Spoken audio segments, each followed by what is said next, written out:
Here we are once again, another live stream. Man, these are getting pretty fun.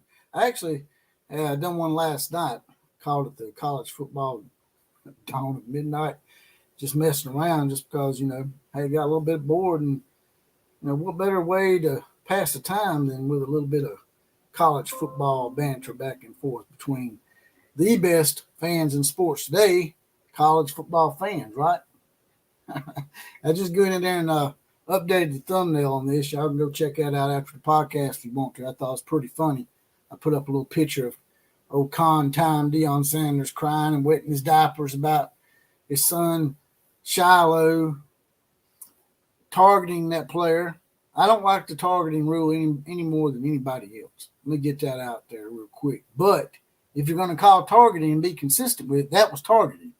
That was absolutely targeting. You hit him right under the chin with the crown of his helmet, But we're going to get into that. We're going to get into the fact that it is maybe be the last Bedlam for quite some time between these two teams. Will they get their differences and the hard feelings ironed out and maybe play this as a regular season game in the future, a non-conference game? What's y'all's betting line on that? How many years down the road do you see the angst being dissolved? As you know, with Texas and Texas A&M, it's been almost 11 years now that they've played. Will y'all go that long without playing Oklahoma State again? I don't know. And I don't think Texas and Texas A&M would ever played if Texas hadn't become the conference, right? Let's see who we got up in here so far. We got Mike Wilkerson in the house with his badge. I have a very, very, I guess you're going to say heavy heart on this one, but I'll try to keep my composure, says Mike. Where's your composure going, Mike? If y'all don't mind, jump out and hit that like button. Also share this out with your buddies. Let's get this party crunk tonight. Let's get a bunch of people up in here. I'd like to get at least 100 or so in here. That'd be great. We could do that. We've actually had up to 153 in here at one time. That's my record so far. I'd like to break that. Hopefully we can break that either tonight or maybe Sunday night. I'm going to do one on Sunday night too. I may do one Saturday night if y'all think y'all be able to stay up for that, but that'd be a late night Saturday night like it was late last Saturday night. Thunder OU's in the house. He says that Outlaw, your con list that you were talking about last night, I would like to add Brian Kelly on the list. I just listened to your stream last night. That's right, man. I got me a list right here I've been making. So let me pull that up real quick since you brought out the list. We're going to call it the con list. The list of con men and people that ain't worth a shit.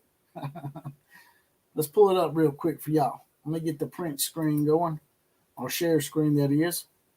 Share screen. See if I can pull it up first. I don't know if I can pull that thing up.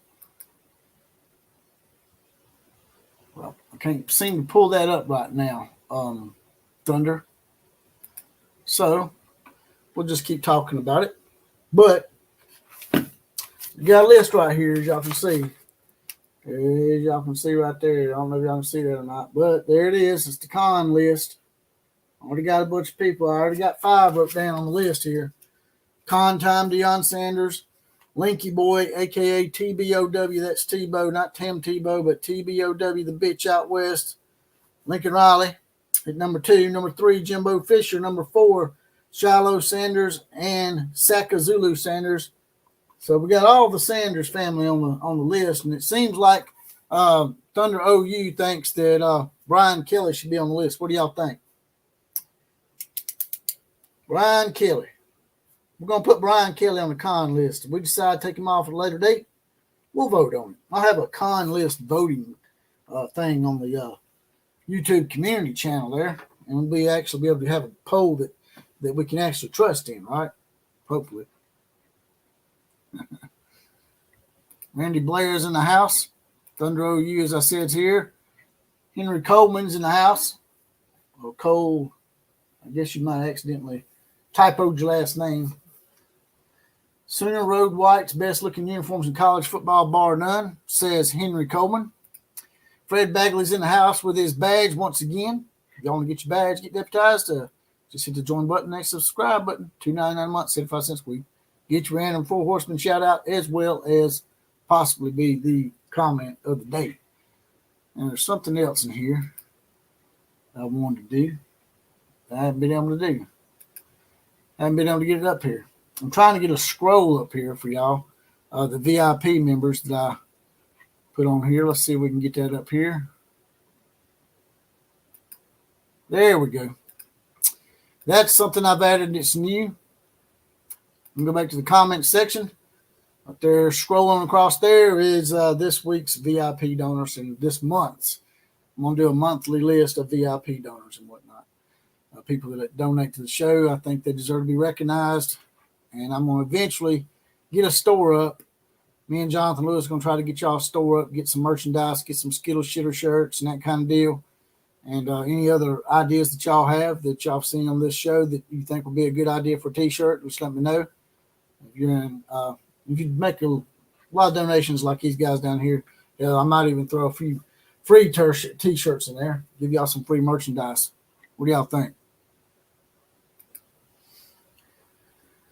Fred Bagley says, I'd like to pose a question. Do you think we are seeing our first glimpse of what is coming for college football going toward the NIL portal and conference realignment? First glimpse of exactly what, Fred? I'm not really understanding exactly what your question is, brother. Also, we're getting pretty high numbers in here now on the people up in here. Killback First is in the house. Okie junior coach for sure.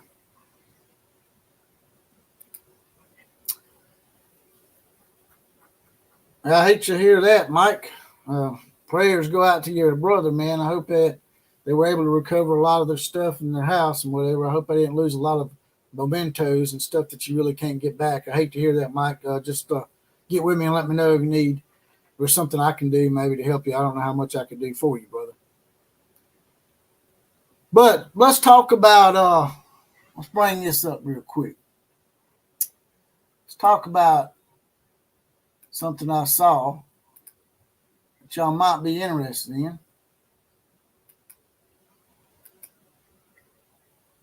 This here is Mike Gundy. And at first I thought, the whole, Brian Bosworth spit in my face and I spit in his kind of deal. Thought it was just in jest. But a friend of mine at Kuz's Corner, that's Justin Walker at Kuz's Corner. He has a great channel, by the way. Check it out. He put me on to this. It wasn't just about the spitting. He actually outed Brian Bosworth as taking cocaine. He referred to it as vitamin C, but we all know that that's in reference to cocaine. So why would Mike Gundy do that? Why would he bring up the fact that he thought Brian Bosworth was taking coke? Let's listen to it real quick. Let y'all give a listen to this. On social media, but it was a rivalry then. Like, Bosworth spit in my face. I spit in his. I mean, it was actually. Now you hear that? Right. The summer of my before my sophomore year, I would go to parties in Oklahoma City, and they would say, well, Bosworth and Migliozzo and some of those guys were here, and so I had to make a decision whether were we going to have confrontation there and who was with me, because I'm not going to. Those guys, I can kick them in the shin and run like hell, but I'm not dumb. So we had to make those decisions because, what kind of a frame of mind was Brian going to be in on that point? I don't know. Had he taken a vitamin C and had a few drinks, well, he might not be a guy you want to talk to at that point. Damn. He'd get real red and cross his face. So it was a rivalry then. That's sort of messed up, if you ask me. That's sort of messed up, in my opinion. He trying to act like it was just normal conversation and it wasn't a big deal and yada, yada, yada. But you don't see Brian Bosworth out there talking about the possible stuff that Mike Gundy done at parties, or the fact that Mike Gundy's maybe doing vitamin C, which is cocaine, by the way. I think it was pretty sorry. That's what I think.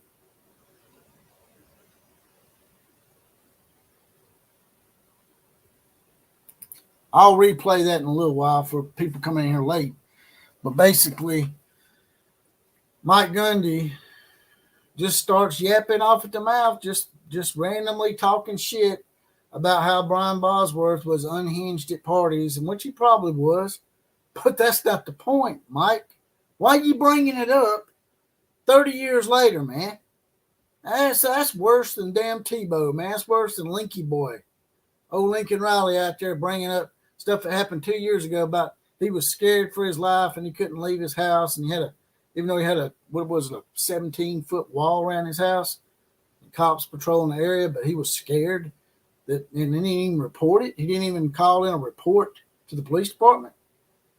That's the kind of shit that sounds like, Mike Gundy, except it's 10 times worse to me because you wait 30 years to bring that up, and why bring that up now? I mean, why would you want to irritate Brian Bosworth? I mean, even Brian Bosworth today could whip your ass probably every day of the week, twice on Sunday. So why are you going to out the man about his past? I mean, come on now. That didn't even have to be said. You could have left it, oh, we spit on each other, and he spit on me, I spit on him, kind of deal. And that's why Brian Bosworth said what he said about, hey, we'll meet at midfield and we'll exchange pleasantries once again if that's what you want to do, Mike. Everybody thought it was in play and in jest. I think he was somewhat serious because when I went on some of these websites, that part of this conversation wasn't put out there. They only put the spitting part out there. For some reason, they're trying to cover it up. I just try to keep down the friction because it's going to be a fictitious final game probably. There's going to be, if Oklahoma wins this game, I really fear for the Oklahoma fans. I mean, what's the Oklahoma State fans going to act like if Oklahoma goes in there and just beats the holy shit out of them? Or if they just beat them by a point, you know? Exactly, Chandler. Chandler Ferris in the house says, wow, Gundy, that was like 30 plus years ago. Exactly my point, Chandler. I can't believe he said that. I'm still there. We're thinking, man, are you kidding me right now? I couldn't believe it, man. I just couldn't believe he done that. Yeah, it's crazy. That Christian Fam Channel's house, he's got his badge as well. We're now up to 35 people up in here. So I can't get to all your comments. If you want me to read your comment out and address you, all you got to do to get your comment pushed to the top above the others, and it will highlight it, is hit the little $ at the bottom, write your comment out, and then hit send, because if you don't, you won't get your money's worth, and they'll send a blank donation. But, yeah, just hit that money $ at the bottom of the screen, and I'll read your comment out for you if you want me to read your comment out. I'll try to get to many as I can in here, but I can't believe you said that. I still can't believe you said that shit. I thought it was just about the spitting at first. Now I see the whole context of the conversation.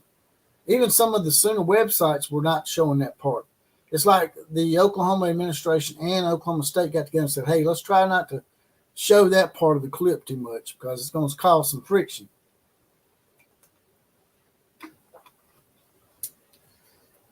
All right, so this might be the last Bedlam for quite some time, right?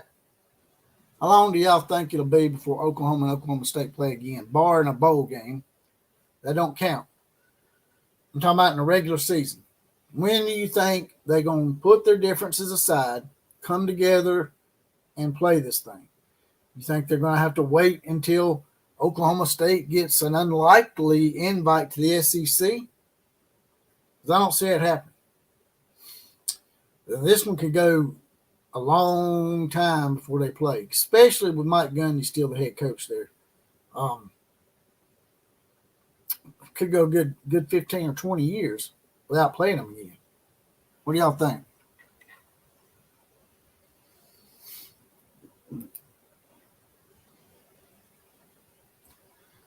Skittles can be replaced with M&Ms. I like M&Ms. Skittles not so much, so we're going to continue calling the Skittle shitters instead of the M&M shitters, Jeff. We're talking about my nickname for USC. Good thing Bosworth ratted himself out years ago, so this goofy, petty, immature mess that Gundy is spewing don't mean much to him. Well, Brian made a comment. He come back with something and said, hey, we can exchange pleasantries at midfield again if that's what you want to do, brother.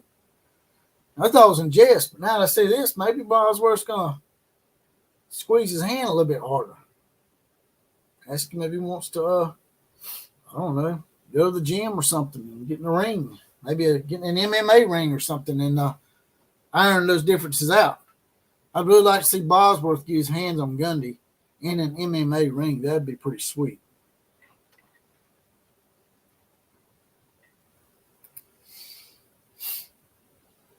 Jeff Payton says, Outlaw, you shouldn't be surprised. After all, Gundy is the same guy who made the infamous I am a man speech.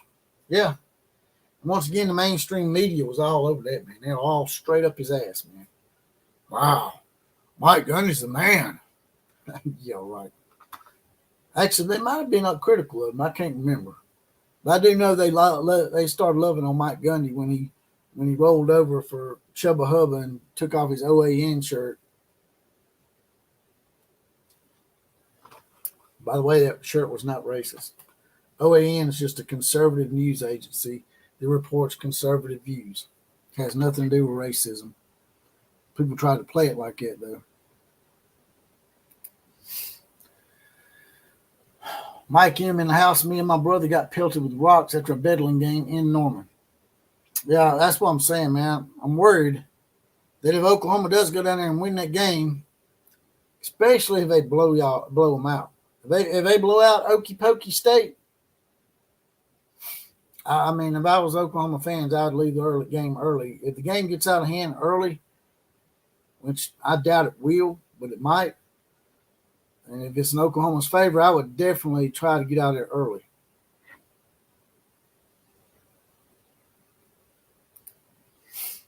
Soonerall says he thinks it'll be 10 years before Bedlam is played again. And that's a lot of people are saying that as a round number, somewhere between 5 and 10 years. I think it could be longer.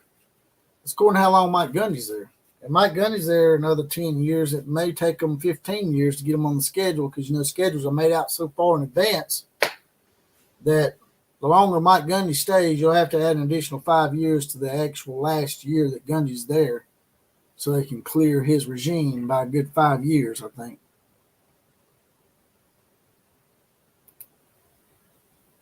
Never would be fine with Richard Young. Says he don't give a damn if they ever play Oklahoma State again. To me, this is just an unbiased observer of this rivalry. It's not even a rivalry to me. That's my point I'm about to make is it's not really a rivalry, is it? I mean, a rivalry is something that's close, right? Something that's fought, hard fought, year in and year out. But over a course of 100+ years, this ain't really been much of a rivalry. 91-19, and y'all basically flipped the script, literally flipped the script on them. You got 91, they got 19. You turn those numbers around, and they're the other number. So I'm sure that Oklahoma State would love to win this game so they can get in the 20s out of 100+ years. But Oklahoma really needs to win this game, I think. Number one, they needed to stay in the conference championship picture and national picture. And number two, if Oklahoma State wins this game, they'll be talking about this shit forever. And they probably won't ever want to play y'all again just so they can say they beat y'all last or some shit.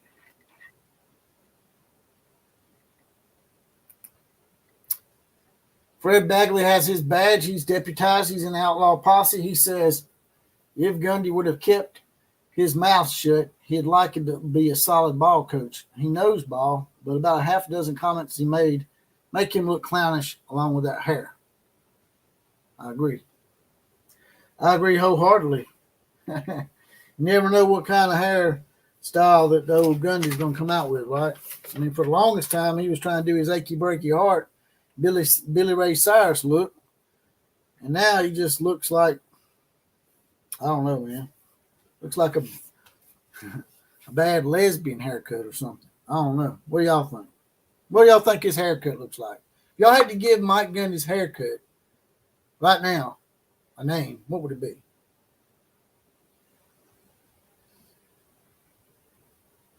Also, who y'all think's going to be leading the Heisman candidate right now? Seems like Michael Penix Jr. at Washington sort of been slipping the last couple of weeks. Indiana, and the former Indiana quarterback now at Washington, he didn't look so good against Arizona State. And he didn't look very particularly well last week either. So he's probably slipped a little bit. A lot of people think Bo Nix is taking over the race a little bit. Really ain't no one player that stands out. Jaden Daniels from LSU could really put his name up there if he were to show out against Alabama, my team, which I hope he doesn't.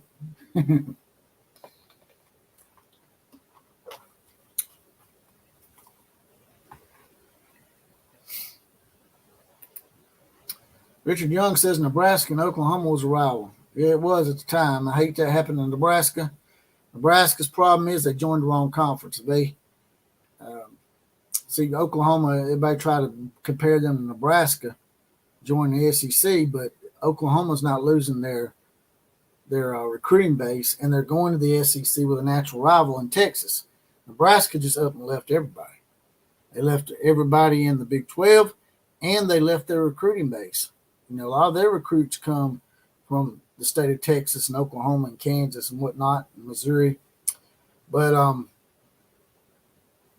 Nebraska lost a lot of their recruiting prowess in the state of Texas, which is a very fertile state for recruiting, as we all know.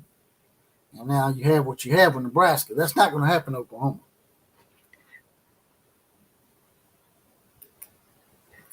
Lucas James in the house says this won't be the final Bedlam. It's just being put on hold. I'll give it 4 years tops until OSU comes crawling back, begging to play OU again. Might be right. And Oklahoma might play them. But you know what that's called, Lucas? It's called a charity case. That's what Okie Pokey State is. Your charity case. Although Oklahoma and Texas did not win the conference last year, for the most part, Oklahoma and Texas have dominated that conference, whether it be named the Big 12, the Big 8, the Southwest Conference. Those two teams have dominated the variations of conferences since the inception of those conferences. And they're losing their two bell cows. So all those teams, they may not want to admit it, but they're going to miss having that nice little lump sum money, a little bit of money they get, a little extra money they get when they have Oklahoma or Texas playing them, whether it be on the road or at home, especially at home. The economic boost from having Oklahoma or Texas coming to Manhattan, Kansas, or to Stillwater, or to Lubbock, or Waco. Those communities are going to miss that boom, that nice little economic burst that they get every 2 years from either Texas or Oklahoma. So, get some haircut descriptions for Mike Gundy. Jimmy Johnson Hair School. Think he needs to go there, huh? Well, Jimmy Johnson hair don't never move, man. He reminds me of that dude who used to be on Hawaiian 5-0.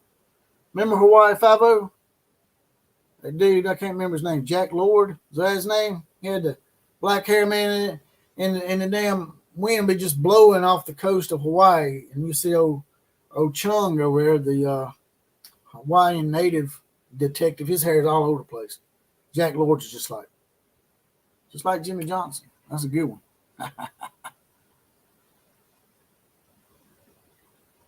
Here we go. Thunder OU says Mike Gundy haircut looks like a hillbilly haircut. Looks like shit. I agree.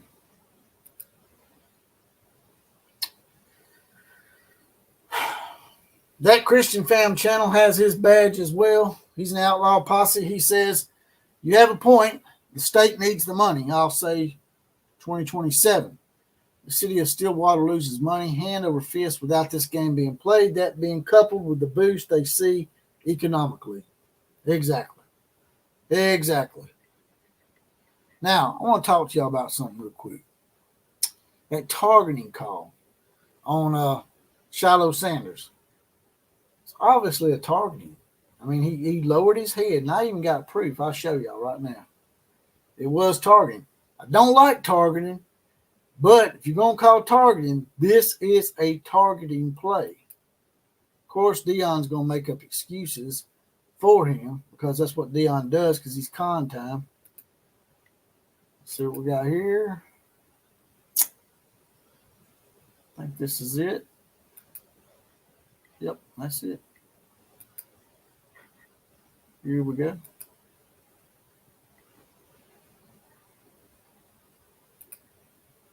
Also, if y'all want to get your comment pushed to the top, you want me to read it out, I can't read out everybody's comments. Hit the dollar sign at the bottom. Make a small donation to the program. However many characters you need is how much they charge you for it. 2, 5, 10, up to 20, even more than that. I'll read your comment. I will read your comment out as soon as I see it. It will push it to the top and highlight it. But here is the targeting play. As you can see right here, I can't enlarge it, but right in here, there he is right there with the crown of the helmet up underneath the chin strap, which is very dangerous.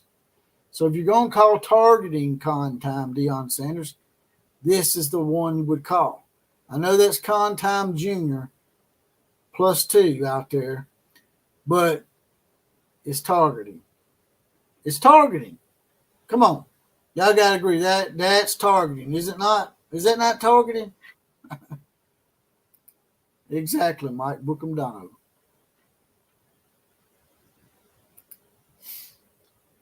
Deion is an excuse. Excuse for what? For being a con man? Yeah, that he is. Yes, it was targeting, period. I agree, Fred Bagley.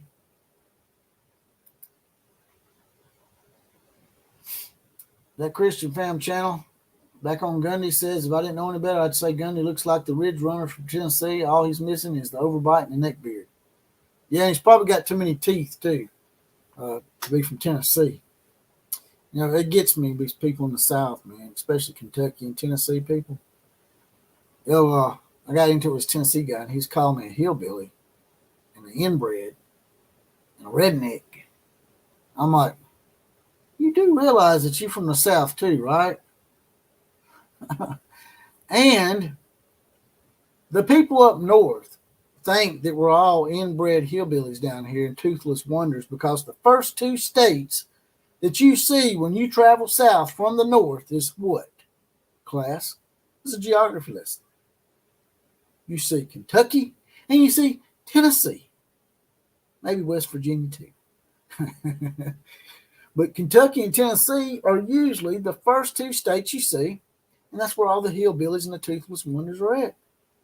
They're the ones that give the South a bad name and give us that stereotype. Because once you get down into Alabama and Georgia and Florida and stuff like that, you don't see those hillbillies, man.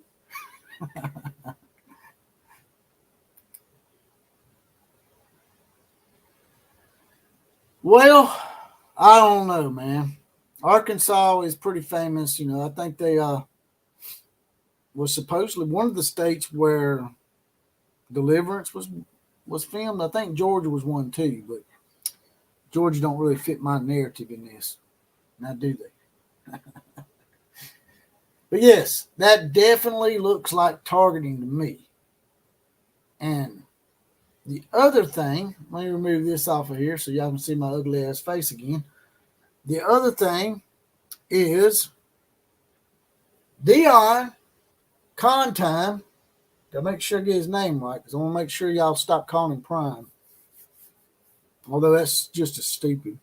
Y'all like for me to say this, I'm going to say it again. It makes him sound like a Transformer cartoon to me. Sounds like a cartoon character name. Coach Optimus Primus Jackass. Right? All right. Now that I said that. Yeah. He thinks that UCLA or the Rose Bowl people owe him and his Colorado players money for the bling bling and the Louis Louis and all the other crap that they were showing off got stolen. They thinks that UCLA and the Rose Bowl owed them something. And I don't see how you could think that, man. You know, it could have been an inside job. How do we know that the Colorado equipment manager didn't go back there and take that shit? He knew exactly when y'all was coming in. He knew exactly when y'all would be leaving and coming back. To me, I think it was an inside job. Maybe it was a few Colorado players that never get to play. They don't have the bling bling. They don't have the preferential treatment that your jackass sons get. I think it was an inside job. So how is it that UCLA and the Rose Bowl owe you anything, Deion, other than the check that you get for the concessions for that game? They don't owe you shit, man. And that's your problem. So you think everybody owes you something, con time. When you come in here, you're like, man, y'all need to call me coach. And then you want to add some silly-ass connotation cartoon name to it like Prime and expect us to say that shit. I'm calling you Coach Prime. I just did. But I'm not going to call you mean it. I mean, it's going to be facetious, so I'm going to tag something to it. They don't owe y'all anything, man. That'd be like me going to a restaurant somewhere. I go to, I don't know, Logan's Steakhouse, and I leave my wallet in my car, or I leave something in my car that's very valuable, like my bling bling or my gun, and someone steals that shit out of my car in the parking lot of Logan's. Does Logan's Steakhouse owe me for that? No. I even thought about this, man. I said, you know what? Them showing their stuff off at the Arizona State game and, you know, flashing their gold watch in the face of the Arizona State students and stuff like that. I'm like, man, they're going to get ganked. It's still an old school phrase, and they did get ganked. They got their shit took, man. And they're not going to get it back. And ain't nobody going to pay you back. They shouldn't. Nor in UCLA, since they're out there in that shit-style state of California, they might acquiesce to it. But I can guarantee you this. You come to Bryant-Denny Stadium, or you go to Norman, Oklahoma, or Ohio State, or Notre Dame, or Florida State, or any of those venues, man, and your shit gets took, they ain't going to pay you back. Maybe someone in the state of California will.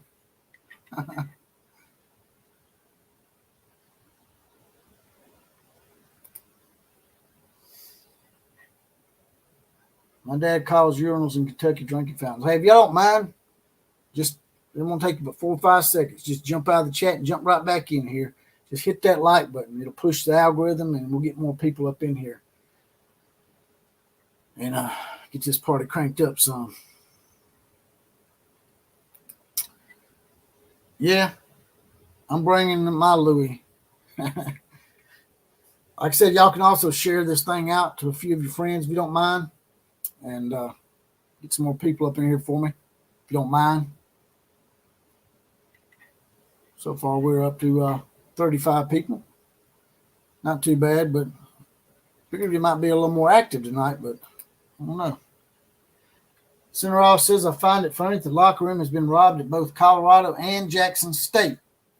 That is an excellent point that I forgot about, Senator Ross, and I'm glad you brought it up.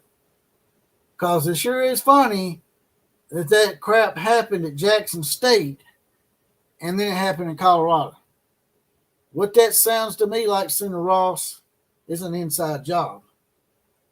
Sound like somebody went in there from the team that got jealous. And that's what you're going to have now. If you have uneven distribution of NIL funds to these players, they're pretty young adults, just fresh off being kids out of high school. They're not kids anymore, but they're young adults that make stupid decisions. And, yeah, I know in the NFL it's the same way. You have players that make more money than other players. But you don't see Peyton Manning showing off his gold watch to the Pittsburgh Steelers after a game. You don't see him doing that crap. And another thing my friend Kuz brought up as well is the whole stomping on the logo at the beginning of the game. Why would you do that? You don't even know how good you don't even know how really good the team you're playing is. And talking all that smack to Oregon about y'all look small. Well, I sure as hell didn't play small. Y'all look small. Like my buddy Kuz said, y'all score on the other side look small with 6 points against Oregon's defense.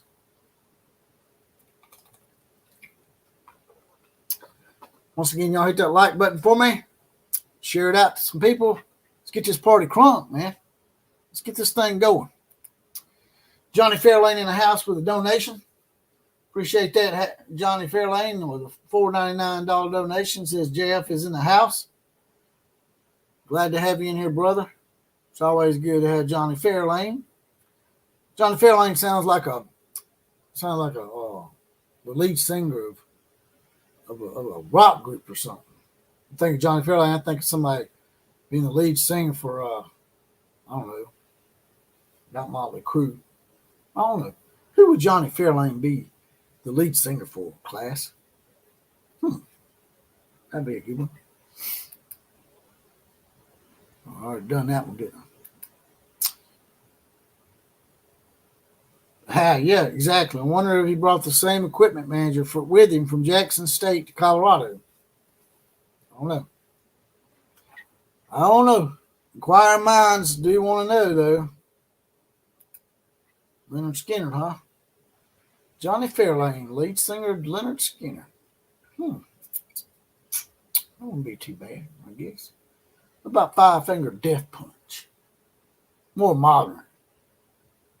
Heavy metal group, hard rock group. Johnny Fairlane coming to town with Five Finger Death Punch. I don't know if y'all know who Five Finger Death Punch is. It's a pretty good group, though. Check them out. Sooner Ross says, Oregon ran over Colorado. Yes.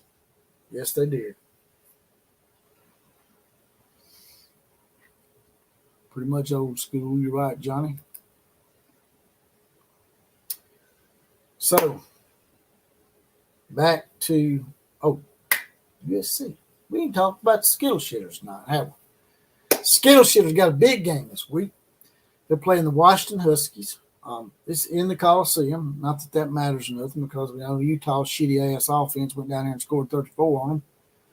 Well, Washington is sort of worrying me a little bit. They've been struggling the last 2 weeks. They've been barely winning these games the last 2 weeks. They beat, Arizona State 15-7, and they barely beat somebody last week. Their last week's opponent escapes my memory, but maybe y'all can throw that out there in the comment section for me.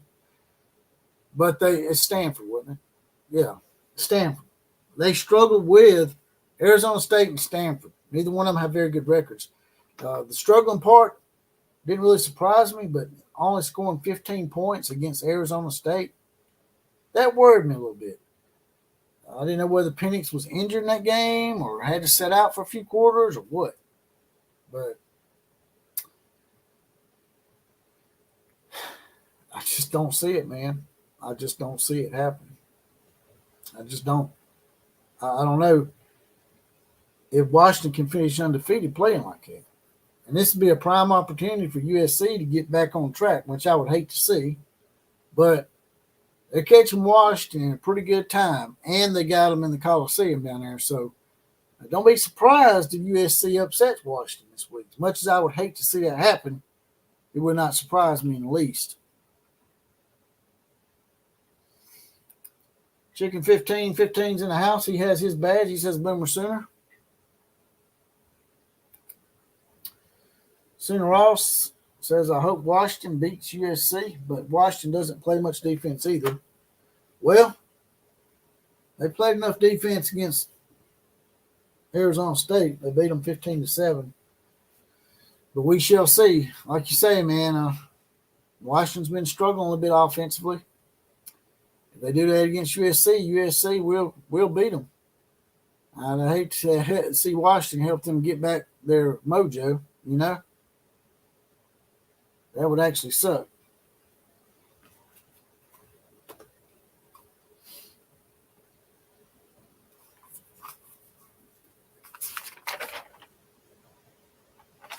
So on the con list, some people last night asked me to make up a con list. Y'all weren't in here earlier. The con list consists of Prime Deion Sanders, Lincoln Riley, Jimbo Fisher, both of the Sanders kids, Shilo and Sakazulu, and Brian Kelly. They are on the con list.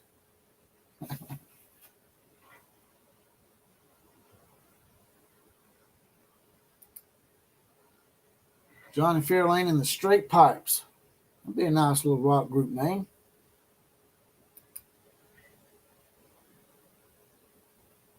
So Danny Stutzman is playing according to Trace Ford interview today. He says chicken 15-15. Well, that's good to hear.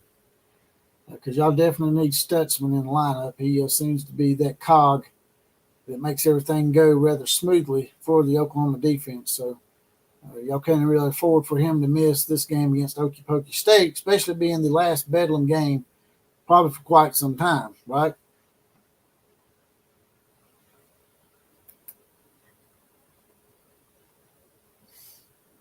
Trace Ford has been making a hand. Really?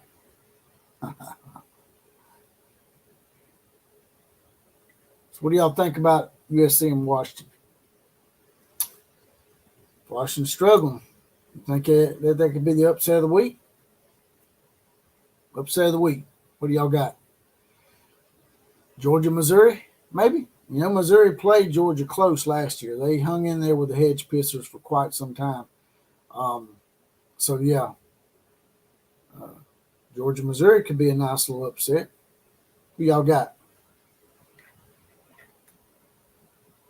Who y'all got? Let's pull up the schedule for y'all. Go ahead and pull up the CBS Sports schedule for y'all. NCAA.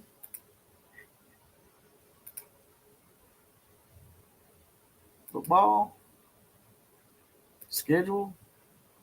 There's the schedule. And I will share it with y'all.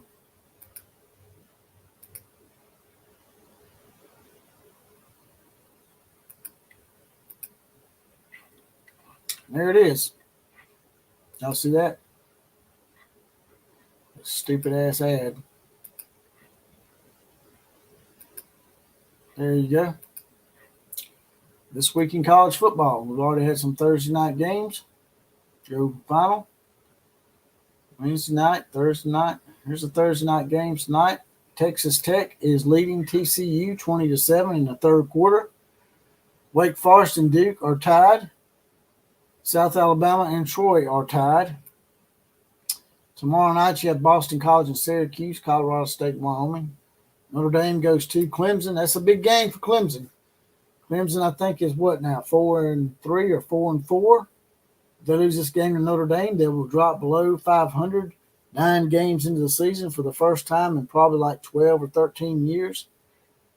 Arkansas at Florida. Both those teams are struggling. Kansas State at Texas. Y'all think Kansas State could upset the Long Puddings?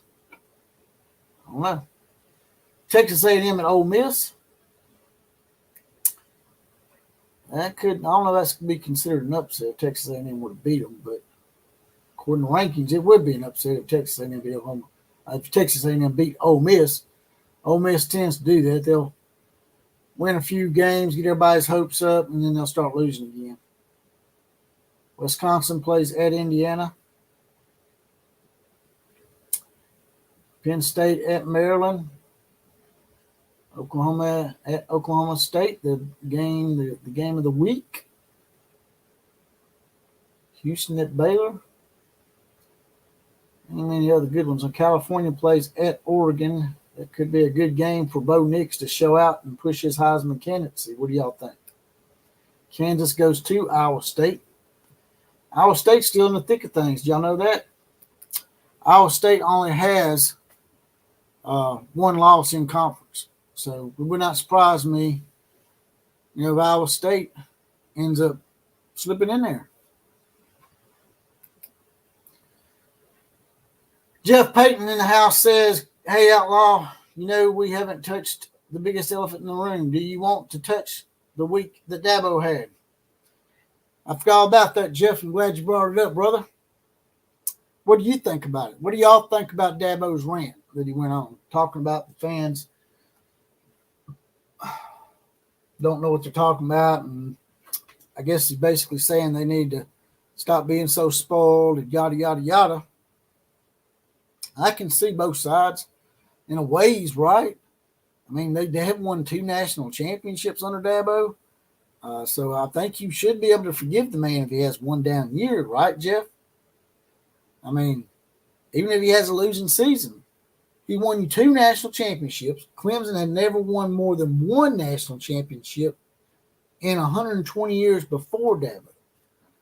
So if they want to get rid of Dabo, that's fine, but I'm not too sure that it might hurt them. You know, it'll end up being like Nebraska and start falling off the face of the earth in the end. That's what happened in Nebraska when they got rid of Frank Solich. What do y'all think about Dabo's rant? Y'all think he's out of line? I think Dabo does need to scale back a little bit and sort of come to a median somewhere, especially on the NIL and the transfer portal stuff, because that's the wave, man. And we've got to figure out something about the NIL where you don't have players getting jealous in the locker room and stealing shit from each other like they did in Colorado, UCLA. That wasn't nothing but an inside job, man. So, you know, con time can go straight to hell. If I'm UCLA, I tell his ass, no, we ain't paying for that shit. But I guarantee you, because it's in the state of California, and it's in that shit-sty city called Los Angeles area. I know it's in Pasadena, but the greater Los Angeles area, they'll probably end up giving them some money for that shit because they're stupid.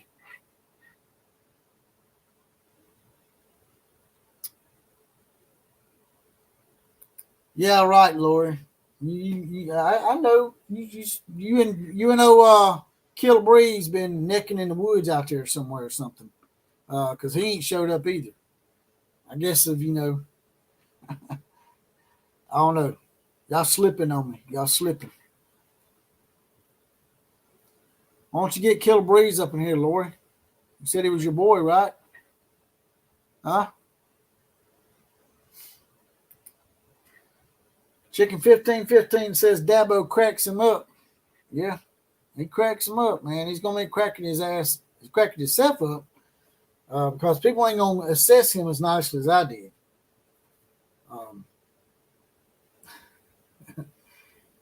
Honestly, he does look like he's declining somewhat, especially with the loss of the coordinators and his athletic director and stuff like that.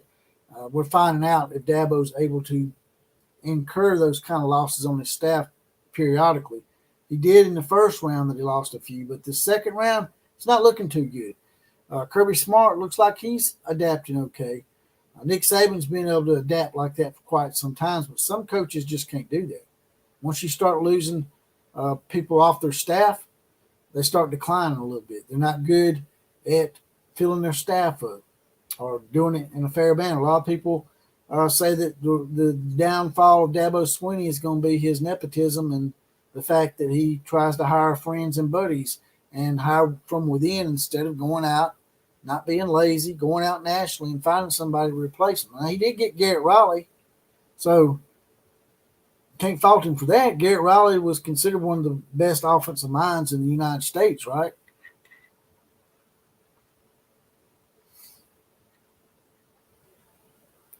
What you laughing about, Lori? Tell him to get his ass in here. He done punked out on me tonight. He done punked out on me. Also, if y'all want to be in the show, anytime y'all want to be on the show, just let me know. I'll talk to you on my Twitter through DMs. We can exchange phone numbers back to back. I can talk to you on the phone, and we'll see if it's something that you really want to do. I'm on Twitter at OCF Productions. So look me up on there, hit me up in DMs, and I'll get you on the show. Let's see what we got here.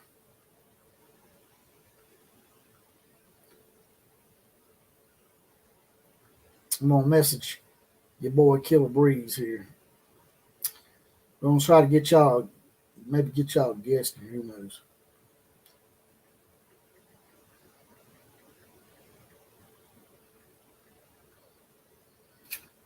Maybe, maybe not.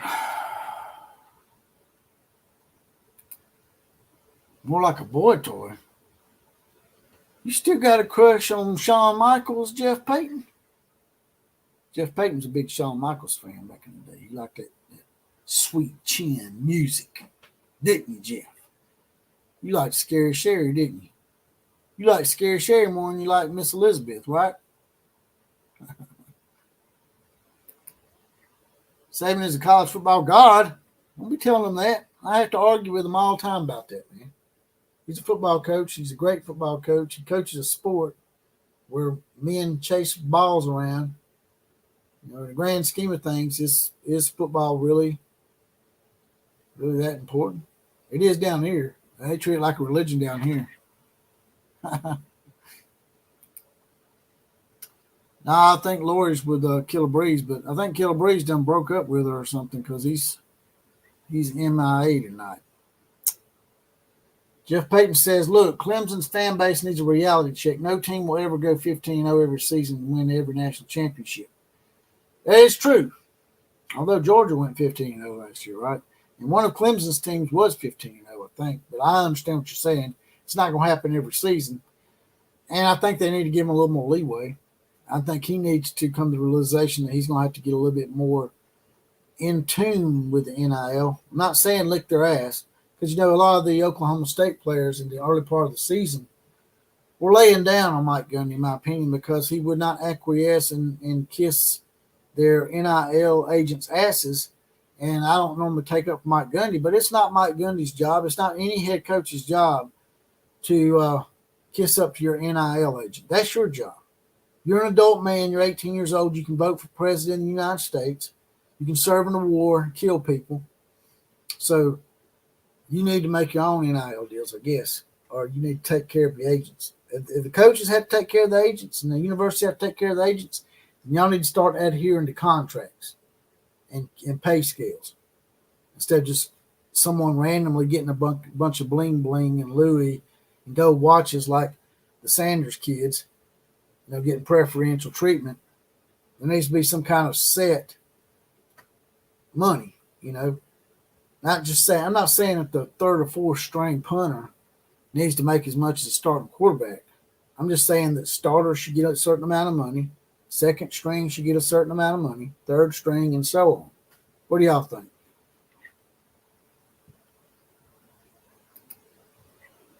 There he is. I sent him a text. I guess he forgot about us, Lori. Guess old Killer Breeze forgot about us.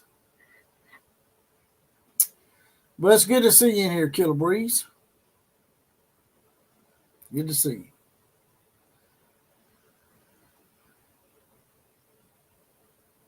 Outlaw Goldberg in his prime versus Undertaker in his prime. Who wins? I'd probably take the Undertaker because he actually knows how to wrestle. Goldberg's just a spear and a jackhammer. That's all Goldberg is. It was good though while it lasted. The whole streak thing with the WCW, the way they ended that streak was pretty stupid. The way they let Kevin Nash end the streak, I would have done it another way. I would have probably let, I don't know, someone like Hogan in it, or I don't know, someone different, you know, than the Clique. Kilbury says, claims all that Christian living, then second someone criticizes me, starts cussing them on the radio. I assume you're talking about Dabo Swinney, because it sort of sounds like contact Deion Sanders, because, you know, he's like, after he won a couple of games at the beginning of the year, he's like, I got my receipts. I got my receipts right here. Got my receipts. Yeah, you need to have your receipts. Colorado, their University of Colorado, their administration needs some receipts. They need a refund. They're going to need a refund when you lose out. I mean, because you might lose out. Although Washington has been struggling here as of late, and Arizona's an iffy game, there is a chance, and Arizona's looking better, that Colorado could lose out.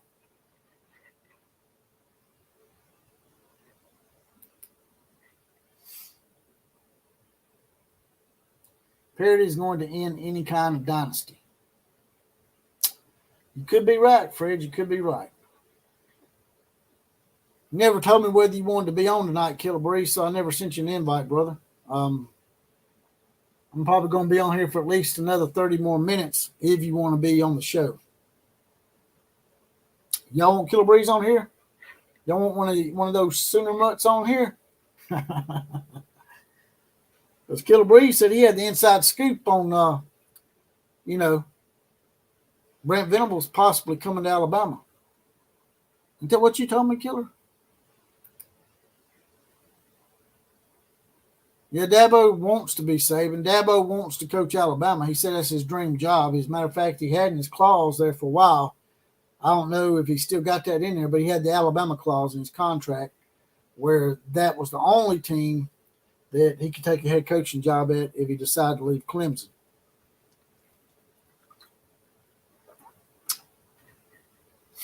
Y'all jump out and hit the like button. If you haven't subscribed to the channel, hit subscribe, hit the bell. Make sure you hit the bell as well because that notifies you when I'm up and on the air. Also, if you want to get your comment pushed to the top, there's a little $sign at the bottom of this video. Hit that. Write your comment out. Send it. It'll highlight it, and I'll read it out, and I'll answer your question bunch above everybody else's.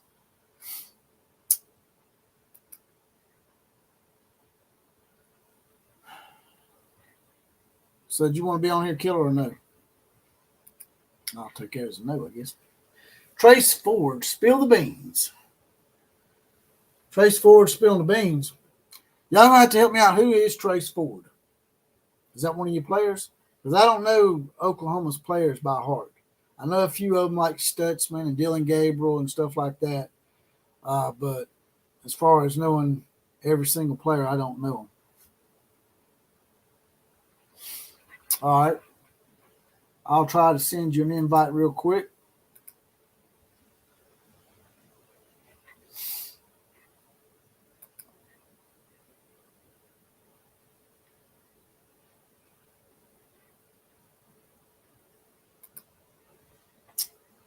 Let me send Killer Breeze an invite real quick.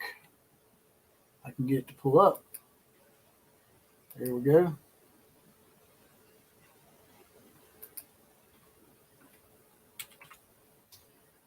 There we go. Paste. Send. And that's done. Y'all ask and you shall receive. Ask and you shall receive. Alice Stokes is in the house.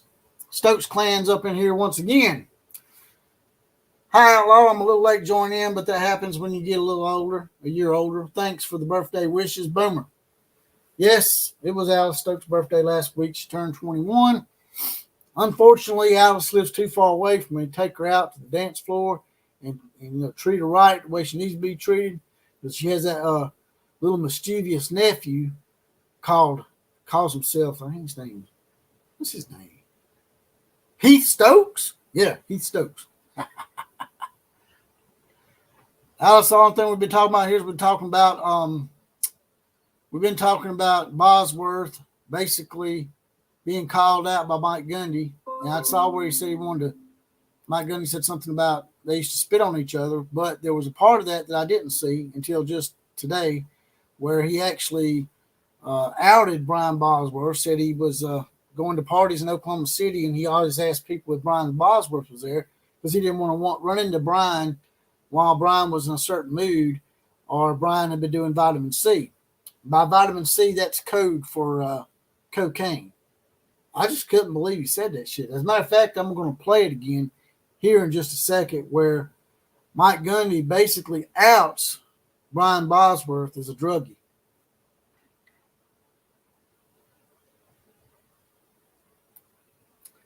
If you'll see your name down here at the bottom, Alice, VIP donors, there it is right there, Alice Stokes. All right. Johnny Fairlane coming in with a big $4.99 donation. Lori should talk about how big-time high school football is in the Tulsa area. Is it big time? Because I know the Golden Hurricanes ain't big time. Now, Courtney's probably going to get mad at me if she's in here. She's going to get mad at me.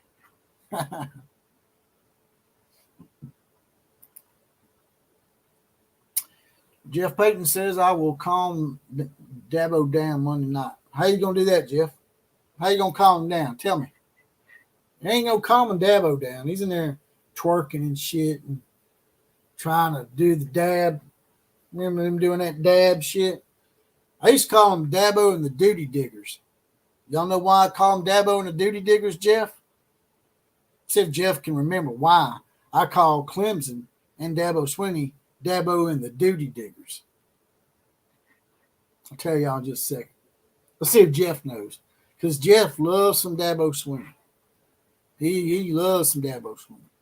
Jeff Payton I think he got a poster of Dabo on his ceiling doing nefarious things in the middle of the night.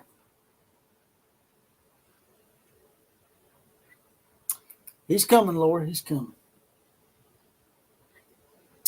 Fred Bagley's still up in here. Says 5-year transfer from Oklahoma State is who Trace Ford is. Oh, okay. He used to play for Oklahoma State, huh? Well, now. That's interesting. T-Town. T-Town's Tuscaloosa, man. That's Tuscaloosa. That ain't Tulsa. This is Titletown. Tuscaloosa, Alabama. Just so you know. I want y'all to know that. Fixing to play that clip again in just a second. I'm going to see if Killer Breeze is able to get up in here. And then I'm going to play that clip again where Mike Gundy, Mr. I'm a man, I'm 53, I'm a man, I'm about to get fired, basically called out Brian Bosworth as a cokehead. Basically called out Brian Bosworth. What's up? All right. Now turn your volume down a little bit, or the show or whatever, since you're on here now. Yeah, I had to turn you off. You got to turn What's me off. happening? You turn me off. Just say marshmallow. That'll turn me off. We'll leave it at that. The marshmallow don't want no piece of this. I want to show you. Go ahead. I heard you mentioning Trace, or somebody mentioned Trace Ford. I assume they're talking about. Well, I think somebody just told you, but Trace Ford is a defensive lineman who transferred over from Oklahoma State. He was one of their better defensive players, and he's been good for us, considering that he's a transfer. But he made some comments. He was on an interview. He was on a radio show this week, and he made some comments about Mike Gundy and the coaching staff at Oklahoma State. Said that we didn't have phone. You can play it if you want. I didn't mean to do that. Go ahead. No, you good. He made some comments on a radio show, basically talking. They asked him if the radio host asked him if he still talks to Gundy or if he's spoken to Gundy. And he basically said, no, not once. And he went on to kind of make comments about how as soon as he let them know that he was thinking about transferring, they basically cut him off, didn't want to talk to him, didn't care that he left. He didn't paint Gundy in a very, very good light, which doesn't surprise me because Gundy's a goofball like Dabo. I saw some people talking about Dabo too. I think Dabo is one of the fakest frauds out there. If somebody, he loves it when everybody's adoring him. That's fine as long as he's getting adoration and you're not questioning him. He's Mr. Aw Shucks. We're little old Clemson. I got faith in God. We do follow NIL. It's the name, image, and likeness of God on this team. But then the minute somebody gives him a little bit of criticism, by his own words, a kid gives him a little bit of criticism, next thing you know, he's chastising them and cussing them on the radio. Now, You tell me, if you're a true Christian, is that what you're doing? Or if you're one of those fake Christians that likes to talk about how Christian you are because of all the attention it gets you. That's right. That's what you do. That's exactly what he does. That's what Tom Deion Sanders does. Yeah, it's the same exact thing. They're the same exact person, man. They just coach different teams, and that's the bottom line. I'm gonna play this clip for you. See, I'd heard the part about the spitting stuff, so I just thought it was a joke. But at the end, he says to the kid, man, that's just I don't understand why he would say it, man. And social media. Y'all hear that? Rivalry then. You got to turn it up a little bit. Bosworth spit in my face. I spit in his. I mean, it was actually a rivalry, right? The summer of my.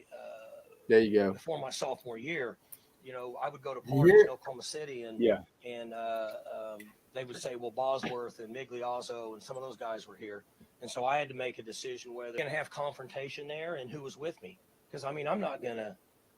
Those guys, I can kick them in the shin and run like hell, but I mean, I'm not dumb.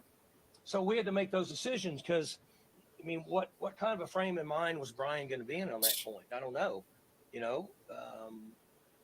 Had he taken a vitamin C and had a few drinks, well, he might not be a guy you want to talk to at that point. Jesus. You know, he get real red and cross his face. So That's low there's down, a man. rivalry then. That's bush league as hell, man. That's low down, man. You might try to act like it was not meant to be facetious, man. That was bush league.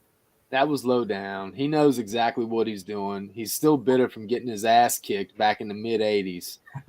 So he's doing things like that. It's a cheap shot. It's a cheap shot to take it at Bosworth. And again, he's just upset because him and Migliozzo, you know, that's the other linebacker. Bosworth and Migliozzo were the two-star linebackers of that national championship team in '85 and played a couple of years together. Well, see, I didn't see the last part. The only part I seen at first when I was talking about it earlier in the week was the part about spitting in each other's face. And Brian Bosworth said, we'll meet in the middle of the field and exchange pleasantries. And I'm like, you know, maybe he's just playing back and forth. But now that I look at that, I'm like, Brian Bosworth may be totally serious about that. I would take Brian Bosworth in a fight over Gundy any day. Oh, hell yeah. I read Boz's book years ago. I was like a freshman in college, I think, when that came out. I know I was in college. And you know, he had one of his moves was to do what he called, if I remember correctly, I think he called it the cool puke, where he would basically load up on food and throw up on a player early in the game. You know, it was not. Bosworth was old school, man. And I was actually I just watched the 1985 Nebraska versus Oklahoma game with Jamel Holloway and that defense. Man, that defense was good, man. God, that did Tony Casillas on the nose and Murphy on the end, Migliozzo and Boz in the middle. They were goddamn, they were good. Sterling Shepard's dad was on that team. Derek Shepard was a wideout. I think he was the fastest player on the team. But yeah, that was just Gundy taking a shot. And the thing that drives me nuts about it is if you're gonna take a shot like that, take the shot. You know, don't sit there and be disingenuous about it and start, you know, acting like you're paying him some kind of left-handed compliment or giving him some kind of respect. You're not respecting him. You're basically calling him a druggie. and it's just a cheap shot. Everybody knows Bosworth's reputation. He's not Boz anymore. He's Brian Bosworth. Why bother with the little, you know, code word like vitamin C? Why not just come out and say what you mean, man? So yeah. I was afraid he'd be coked up and a little drunk and he'd whip my ass. Because that's basically what he's saying, man. Nellie Martin. Jeff. She's got a. Sorry, I didn't mean to cut you off. Jeff says I'm wrong about Dabo. Jeff, I respect you, man. So maybe I am wrong, but what I see on TV and what I see in the interviews, I just don't buy it. Jesse, what do you think, man? Let me get Nellie Martin's donation first. It's been in for a little bit. Oh, my bad. It's a $10 donation. Hello, Outlaw. Love listening to your show. Boomer. Appreciate the hell out of that donation, Nellie. But, thank you, Nellie. Yeah. Oh, that's so Aunt Nellie. Her and Alice Stokes both. What was that show on TV when we were kids that had Nellie was one? Was that Little House on the Prairie? Yeah, she was mean, man. That had Nellie. Yeah, Nellie wasn't nice. Right, that's right. That's what it was. And she was mean. So was her mama. But so does Jeff know Dabo? Is Jeff a big fan of Dabo, or is Jeff messing with me right now? There about Dabo, all you see is Dabo, the football coach, and know the man Dabo, and he's not a fraud. Oh, he does know Dabo. Okay. Well, I mean, Dabo went to Alabama. He played out here for the '92 team under Gene Stallings. He has some of the same attributes of Gene Stallings, some good and bad. Gene Stallings' fault was Gene Stallings just didn't want to change with the times, and Steve Spurrier ended up handing his ass a couple times, and Gene Stallings ended up retiring. But sometimes you have to adapt, man. And I think Dabo has an issue with adapting sometimes. That's the problem I have with Dabo. And I know the NIL thing, I'm sort of caught in between. The NIL thing, they're going to have to do something, man, to make this thing a little bit more fair. Totally. So I can see Dabo's point on that, but I also know that to come out and just say, I'm not taking any transfer portal players and we're not doing no NIL stuff, that's just stupid. That's not only that, you got a stagnant offense. You bring in Garrett Riley to run the Clemson offense. He won't give it up. I think the one of the issues that I have with Dabo too is just the arrogance. Now, to some degree, when you're going to compete on the levels that those guys compete on, especially at a championship level, and I give Dabo this, he put together a hell of Clemson had a hell of a run, but they've lost 7 of the last 14 games in the last 2 years. They're not on their way back anytime soon. He refuses to adapt to the NIL and the transfer portal. He refuses to adapt to his offense. Nick Saban, that saved his career. That's what kept the dynasty going, was because he adapted to those 3 things. So who the hell does Dabo think he is, that he's just special, that Clemson is just different? Well, clearly they're not, because they're 4-4. They might lose another game. I mean, they're probably going to lose this weekend in Notre Dame. Right. But my point with the Clemson fan is, here's where I can actually see where, someone might want to take up for Dabo. He's won 2 national championships. Clemson had only won 1 national championship their entire existence before Dabo Swinney come to Clemson. So if the man has a down year, I think you could probably give him a little leeway, right? You could give him some 100%. leeway. And if he has a couple of bad years in a row, like 3 years in a row or something, then talk about getting rid of him. But I'm sort of caught in between. Like I said, there's some of the shit he says I don't agree with, but at the same time, I also can see his point about how some of these fans are they're not showing gratitude for what he's done for Clemson. I get that. I don't think it's fair. I think he uses a phrase that the expectation is greater than the appreciation now at Clemson. I think it's a pretty clever and astute point.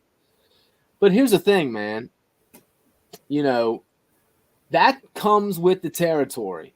I found it. I was listening to Brent Venables this week talking about the Oklahoma State game, and one of the reporters made a comment. I think it was Barry Trammell, who's a big sports columnist up there, journalist up in Oklahoma, been there for years.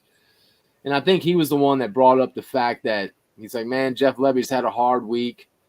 Jeff Lebby's, did you have to consult with Jeff this week and kind of get him through that? And paused on me. That comes with the territory. The fans have a right to be pissed, and you just have to insulate yourself from that and not deal with it. So I totally agree with Dabo. It sucks when you're suffering from the monster that you created. I mean, he's a victim of how much winning they did in a short amount of time. But here's the thing.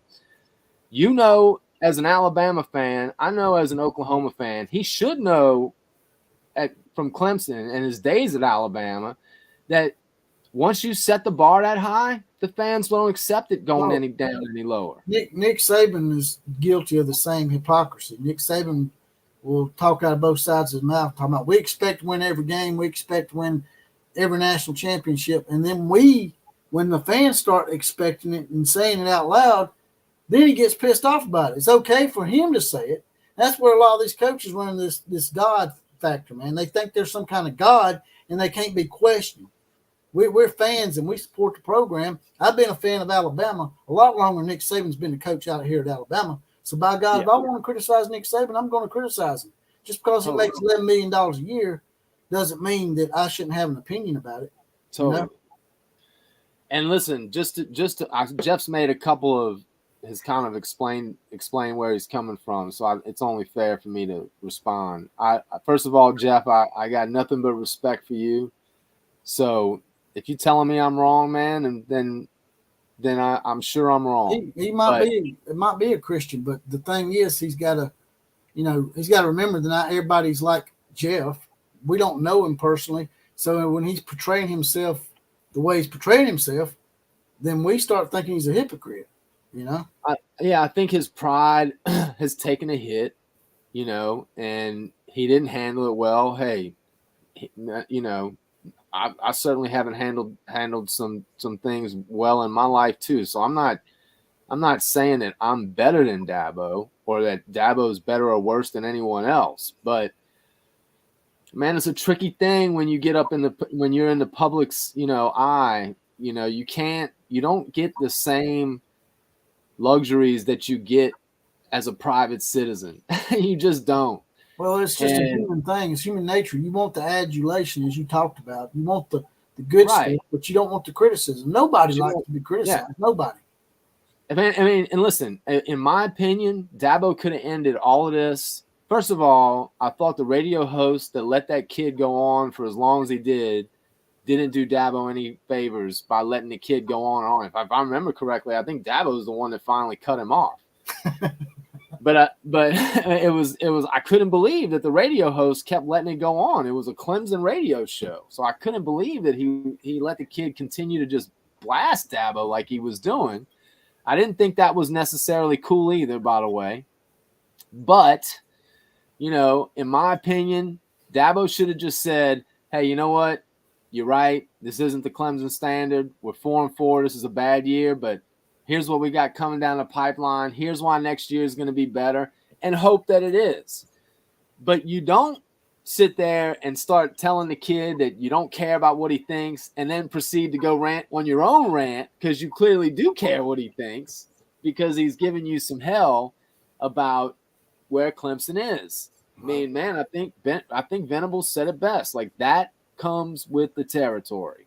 And Dabo has set the standard as high as it gets. And so now the Clemson fans, when they don't get that, I think the other thing too, and you tell me what you think, I think if Dabo did embrace the transfer portal and NIL, then the fans wouldn't be so upset. I don't think the fans are upset because they all of a sudden had a bad year. I think the fans are upset because they saw this happening in slow motion over the last 2 or 3 years. Right. And now it's gotten as bad as they thought it was going to get. And he's acting like there's no problem. I mean, dude, in the beginning of the year, he was talking about how they were still going to win. They were about to run the table and go undefeated after they lost to Florida State. And it was clear that they didn't have the same amount of – and it didn't help either that Florida State had that receiver, Keon oh, God, I'm not going to remember his last name. Chat, help me out. It didn't help that they had that transfer from Michigan State, I believe he came from, who went off in the game, and it just shined a light on the fact that Dabo had gaps on the field in talent, and he could have done things to improve the talent, or at least tried, and he didn't do it. So I think the problem that they have with the whole thing is they see it, the way I see it, is that he's not trying to genuinely adapt to the situation. If you don't like the way it's done, say something about it. Nick Saban does that all the time. He'll say something about it, like, the up-tempo offenses. He's like, I don't think y'all want college football to be like this. And then he'll go out and he'll hire somebody that can do the up-tempo like Lane Kiffin. He's like, hey, if y'all going to do that, I'm going to do it back to you. Right. Kind of deal. He adapts with the situation at hand. But I got a $20 donation from Heath Stokes. Big Heath Stokes. Stokes clan bringing the heat tonight. He says 10 is the number for the weekend. Oklahoma, Alabama, Notre Dame, and Washington will win by 10 points. I like it. Bold prediction of the weekend. That's what that's what it's all about right there. Heath Stokes, man. That's a good member of the Outlaw Posse, man. Heath has to be one of the original, huh? One of the first ones that joined up with you, huh? Oh yeah. As you'll see down here at the bottom, I got a VIP donor scroll down here now. Oh, nice. Yeah. Nice. That's people that's donated quite a bit to the program. I thought, they deserved to have some kind of little shout out for themselves. Oh, I think so. So I missed out on the first couple of minutes of the show. What is the general consensus about this weekend with Oklahoma and the Pokes? A lot of people are sort of skittish about it. They think Oklahoma State's coming around a little bit, and I worry for the Oklahoma fans that go to the game it being the last game and all the friction that's there, if Oklahoma gets on really good or beats them, period, I'm afraid that they might do something to the Oklahoma fans that are there. That's a concern that I've voiced. I don't know what do you think about that. I've never been to a game in Stillwater. I don't know how good their fans are, but I had a few people in here talking about they'd been to Stillwater and had shit thrown at them. It gets chippy, man. It gets real chippy. That stadium's not the biggest stadium in the world, but it gets rowdy enough. I can promise you that. Dabo Lewis says he wants to go live with us one night. Bring it on, man. Let's get Debo on. Man, I tell you, I'm nervous, man. I'm nervous about this weekend. I don't know if Stutzman's playing yet or not. Someone told me earlier that he was cleared to play or something. Was he? I didn't see that. I saw it earlier. Somebody made the comment. I can't remember who said it. Whoever said it, say it again. Is Stutzman cleared to play? I'll tell you this. God, man, I'll tell you this. With this being the last Bedlam game in a while, man, it would be horrible to lose this game. I know, right? God damn. They're gonna hold on that shit. And they'll be like, "Nah, let's don't schedule them again. And that way we have some over." We're never, ever, ever going to catch them. It's 91-19, as I said earlier. Y'all flipped the script literally on them. You got 91, they got 19. You turn those numbers around, they're the other number. I'm just like, I bet they want to get that 20th win out of 120 before y'all go the way of the SEC. Oh, dude, I guarantee it. I guarantee it. Just making a little comeback about a comment I made earlier that I'd like to make about Con-Time fans, but I made it about him. It says, by the way, I don't have a picture of Dabo on my ceiling, but I do have a pic with him around the time you and I were in the same circles. You sure you don't got a pic of him on your ceiling, man? I need to meet up with Jeff, man, when we go to the next come bedtime. Jeff's got that poster of Dabo on his ceiling, and it's got the little sequenced lights on it like the Christmas tree lit up and shit at night. Jeff and they're peeling that tater. Nice. I'm just playing with Jeff. I'm just aggravating, man. I don't really mean it. Maybe. Jesse stirring a pot? No way. I won't believe it. Me and Killer Breeze, we're gonna go roast us some marshmallows here in about a week or so. Yeah. Got a marshmallow I gotta roast. I got some intel that I'm gonna share with you later. That dude. I find it. I'll say this. Somebody please tell me where I'm wrong. That dude is he's not it, man. He's not it. He's a very disingenuous person, and he talks shit about Oklahoma fans all the time. And the times he called me, he was bragging about it, saying that because I was telling him my fan base didn't like me, and I'm like, he's like, well, I'm the same way. I tell Oklahoma fans how it is, yada yada yada, blah blah blah. But I haven't seen that when I was on the show, man. He's always licking somebody's ass. But oh, dude, he has people on his show, and then he just talks about himself and makes his own points. It's I mean, there's a reason why I started watching and stopped watching almost just as quick. You see what my boy Jeff, there it is. You want a picture of my old lady? You know what you said? I ain't gonna lie to you now. My wife is pretty hot now. She does have a nice ass. I ain't gonna lie about that. I'm my ass guy, by the way. I love me some big old booties. Ain't nothing wrong with that. Back in the day, I was like, they used to listen to some rap music, man. What was it called? Salt and Pepper? Oh, hell yeah. Push it. Yeah, push it real good. See? And they call me racist. I like rap music. That's some classic, man. I think you're taking it all the way back. Beastie Boys and Run DMC. Yeah, you're right. The collaboration with Aerosmith, Walk This Way, baby. Yeah, you're right. So what is Lori's prediction on the game this weekend? I mean, I'm sure she's predicting Oklahoma to win. Somebody hacked her Facebook earlier and they was trying to talk to me. I'm like, I told her, I said, somebody done hacked your Facebook. She's like, someone on your channel did. I'm like, I ain't talking about YouTube. I'm talking about Facebook. I don't know where Teresa is either tonight. Teresa's usually up in here. She's one of the founding sisters. Alice Stokes is in here and Ellie Martin, so at least we got them. Keep us in line. You know, we need more women up Lori in here to check. Lori says 70-3. Lori, that is exactly what I would expect you to predict. Good for you, man. Yeah, Lori's just, there's no breaking Lori's resolve. Yeah, she said today's going to beat Central Florida 73-0. At least she's giving them 3 points this time. Yeah. That just must be because they live in the state of Oklahoma.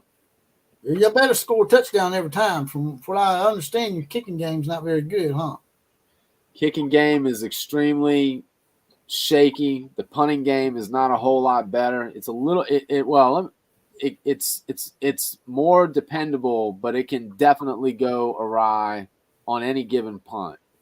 So yeah, the kicking game, man, all aspects of it are not good. I mean, not where you want it to be. If you had to rely on it, you're going to be in trouble. And I'm more interested to see the play of the defensive line in this game and the play call, and I'm curious to see how that.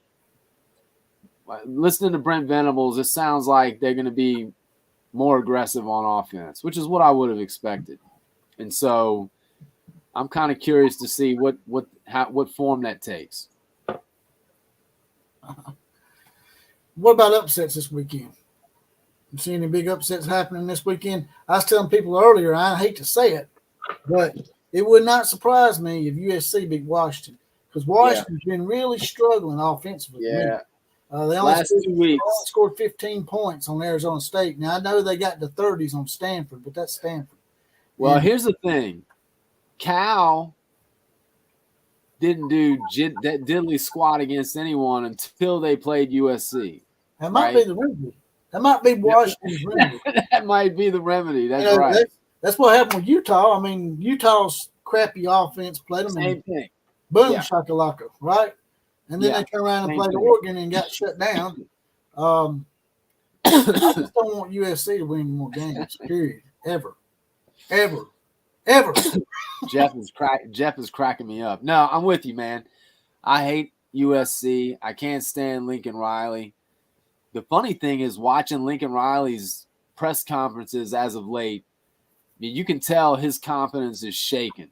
So it'll be curious to see, how they play if USC pulls it off. But I think you're right. 4 weeks ago, I would have said USC has no chance. But they might win. Yeah, they might win. But here's the thing. They're going to get curb stomped by Oregon. Oregon's going to curb stomp USC. And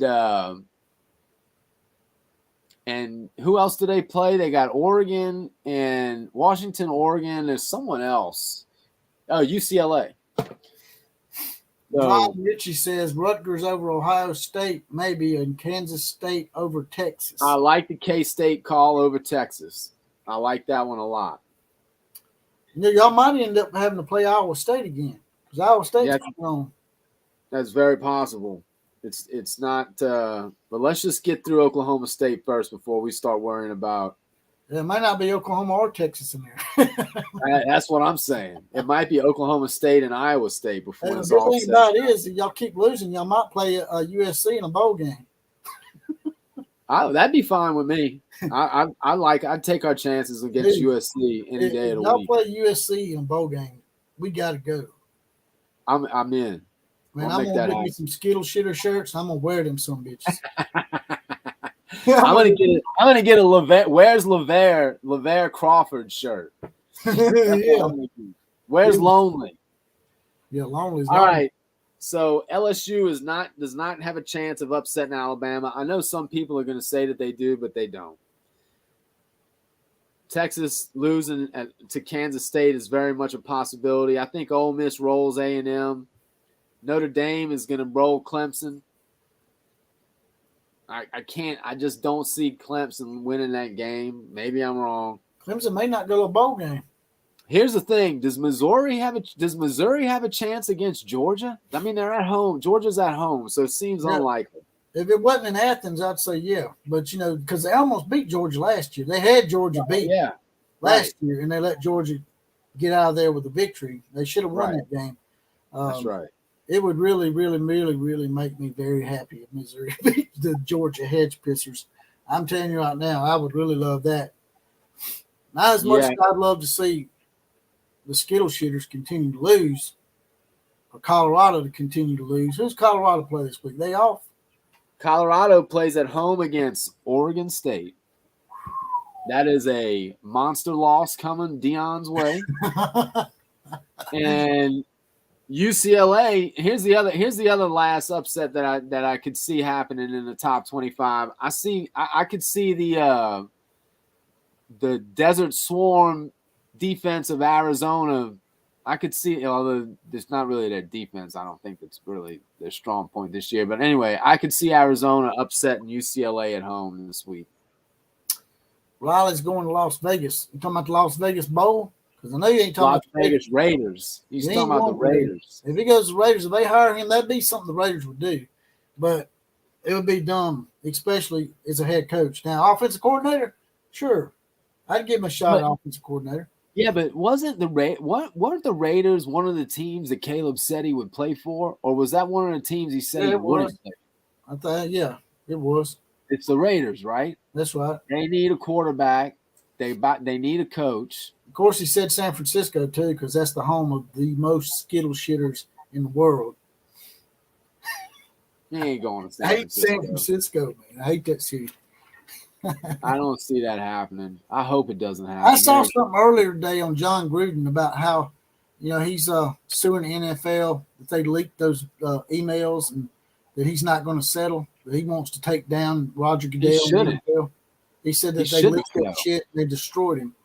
I hope they do, man. Roger Goodell's a complete and utter jackass. I used to feel sorry for him when they booed him, but now I see why people boo him. I see why, man.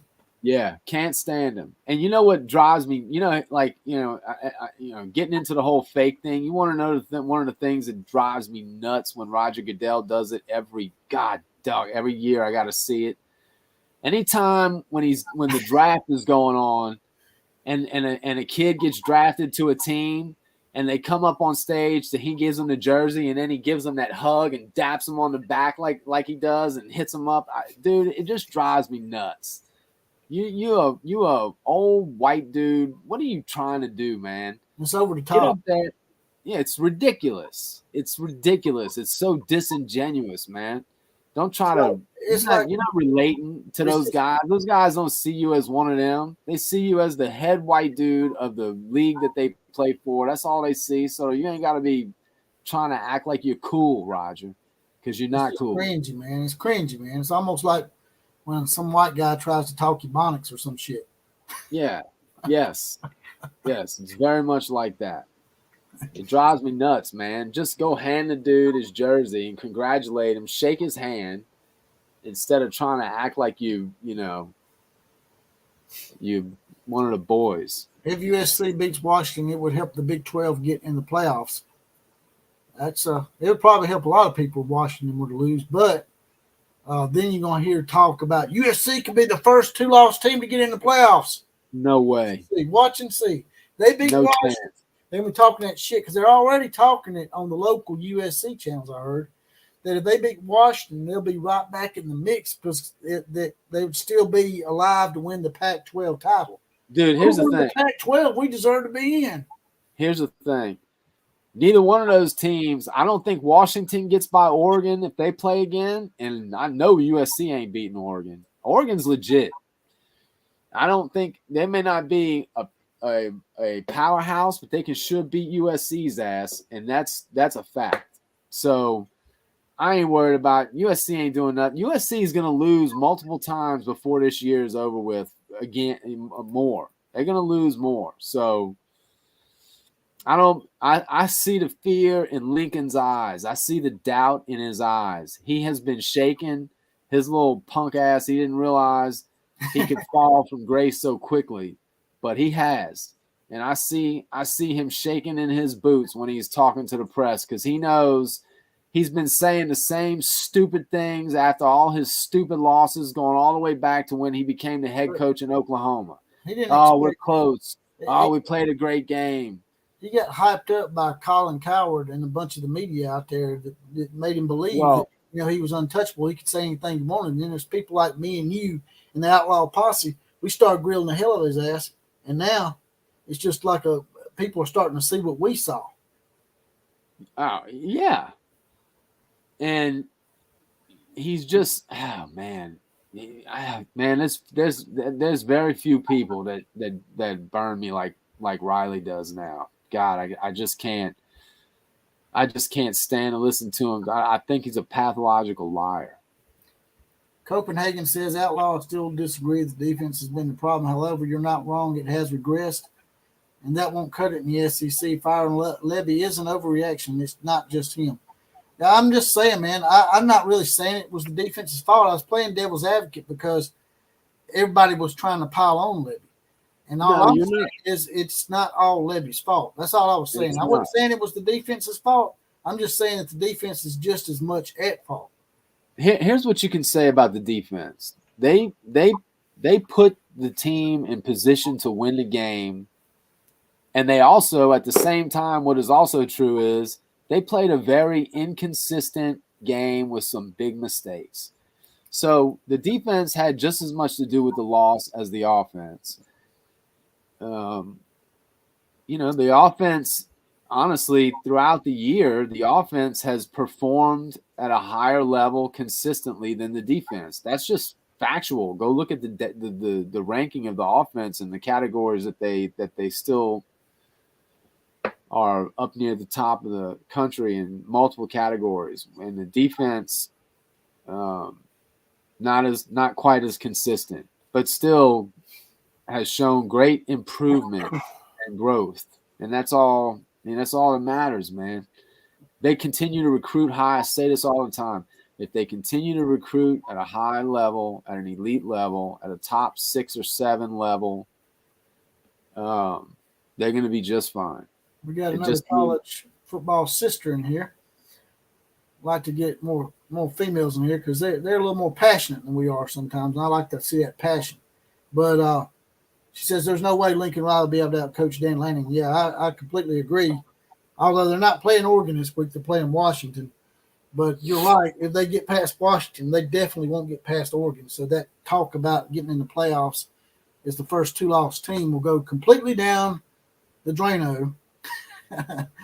Oregon whoops their ass in Eugene because it won't be in Skittle Shitter Stadium like the one this weekend. It'll be in Autzen Stadium, and Autzen is no joke. They may not have the most seats, but the way that stadium is designed and the way it's built, is the acoustics of it, they say, makes it very, very loud and hard to hear. Sort of like Seattle Seahawks Stadium.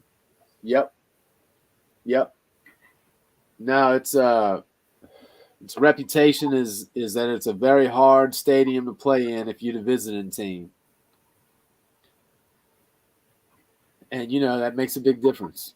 I can't get to everybody's comment. I know some people's want me to respond to them, but if y'all really want me to see your comment, there's so many comments coming in. All you got to hit a $sign at the bottom, and it'll highlight your comment. Write your comment out first, then hit send, and me and Killer Breeze will address it. It'll push it to the top. Just make a small donation to the program. I want to know what Time plans on doing with regard to talent for his team, because his recruiting class.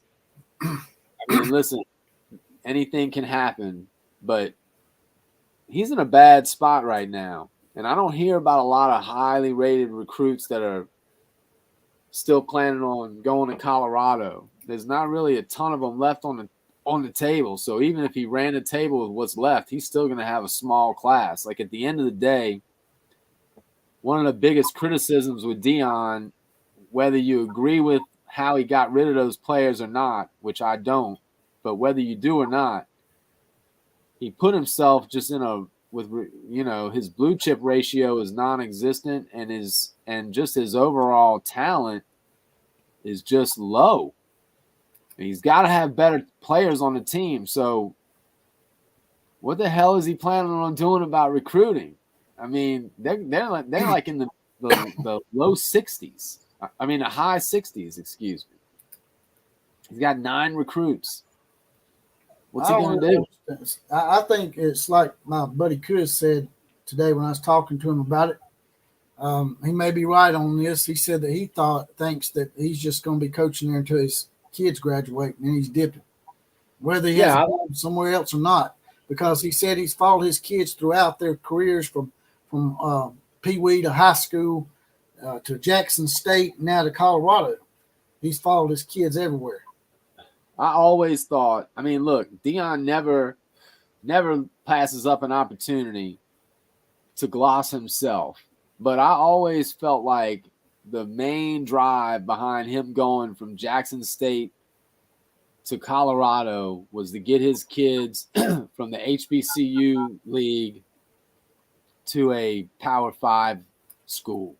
And he knew if he got a head coaching job at one of those schools, his kids are in.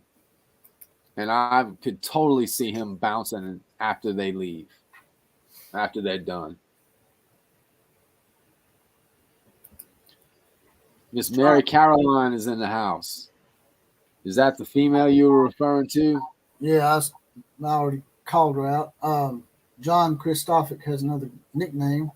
I'm all about getting nicknames for con time. He calls them crime time. Sanders is out of gas. Oh, yeah, did you hear he wants the UCLA, and I discussed this earlier, he wants UCLA and the Rose Bowl to reimburse his players for the shit that got stolen. And they probably will do it because there's a bunch of idiots out there in California. But that would be like me leaving my wallet or my gun or something in my car when I went into a restaurant and then come back out and it was stolen. And I expect Logan's Steakhouse to pay for my stuff that's stolen, man. Yeah, it doesn't make a lot of sense, does it? I mean, to me, I think here's an inside job. I think it was an inside job. So why should they pay for it? I mean, the Colorado equipment manager would know when the players were coming in and out of there, and it happened at Jackson State too. So it makes me think it was an inside job from Colorado. I heard you say that. I thought that was a really good point that I didn't hear anyone else saying. But here's something you can try, and you can avoid all of this. Don't bring 6 figures worth of jewelry to the locker room. How about that? You see me bringing. You're going to play football, dog. It ain't a runway show. I don't know, man. Not put in a locker anyway. If you're going to bring it, keep it on your damn body. Keep it on yourself. Keep it on your person, you know.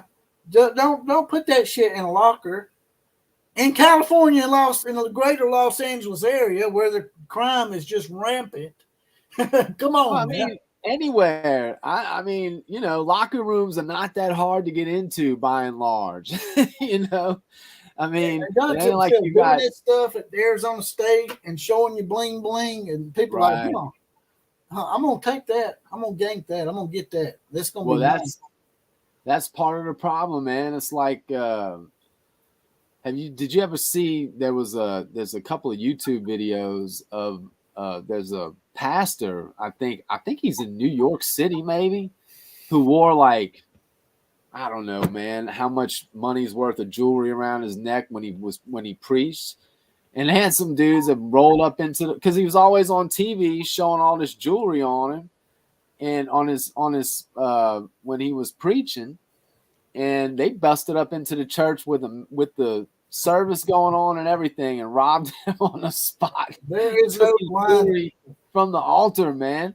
This ain't a movie. This ain't a movie where people are like, oh, we can't rob a church. You can't cross that line. God will strike us down. People don't believe that stuff anymore. And people, Yeah. they don't care. They don't respect stuff like that anymore. Man, especially, I mean, listen, dude, especially with the climate today, you know, and then like you said, in California, like last time I checked, policing wasn't high on their list. So why do you think they're gonna worry about the, you know? No, they want to defund the police, see.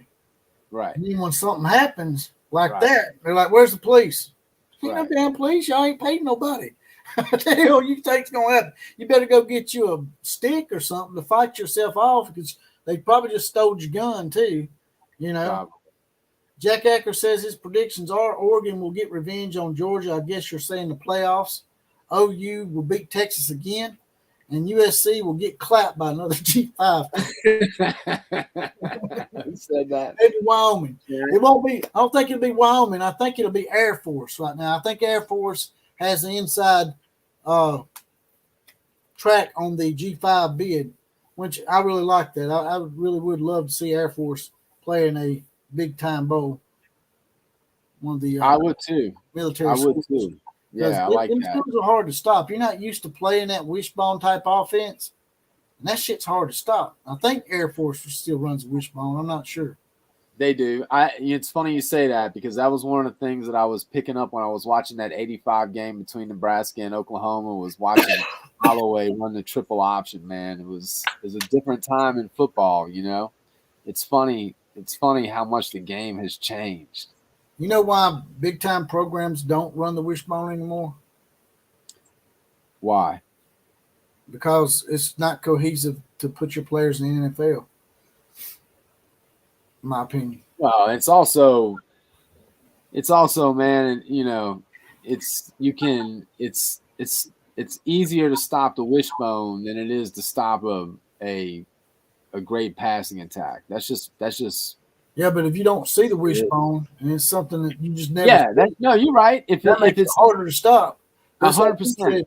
It's like you said, once you get to learning it, then you can start stopping it a lot easier.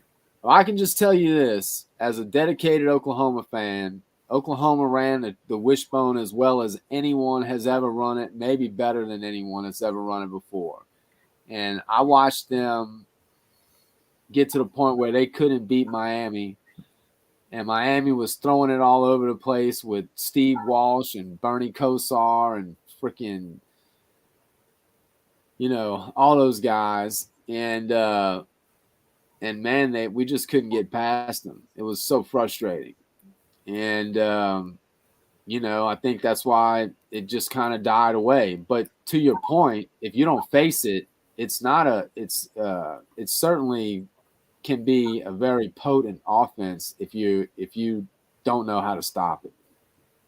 This is a comment that you'll probably like to expound on. I'm going to let you take this.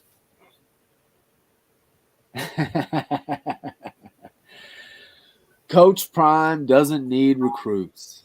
He signs players from the transfer portal. He dominates the transfer portal. Well, let me ask you this. How's the transfer portal working out for him this year? Didn't he dominate the transfer portal? I mean, again, you guys have heard me say this before. You cannot build a championship program off the transfer portal. You can plug some gaps from the transfer portal. But if the majority of your production is coming from the transfer portal and not your high school recruits,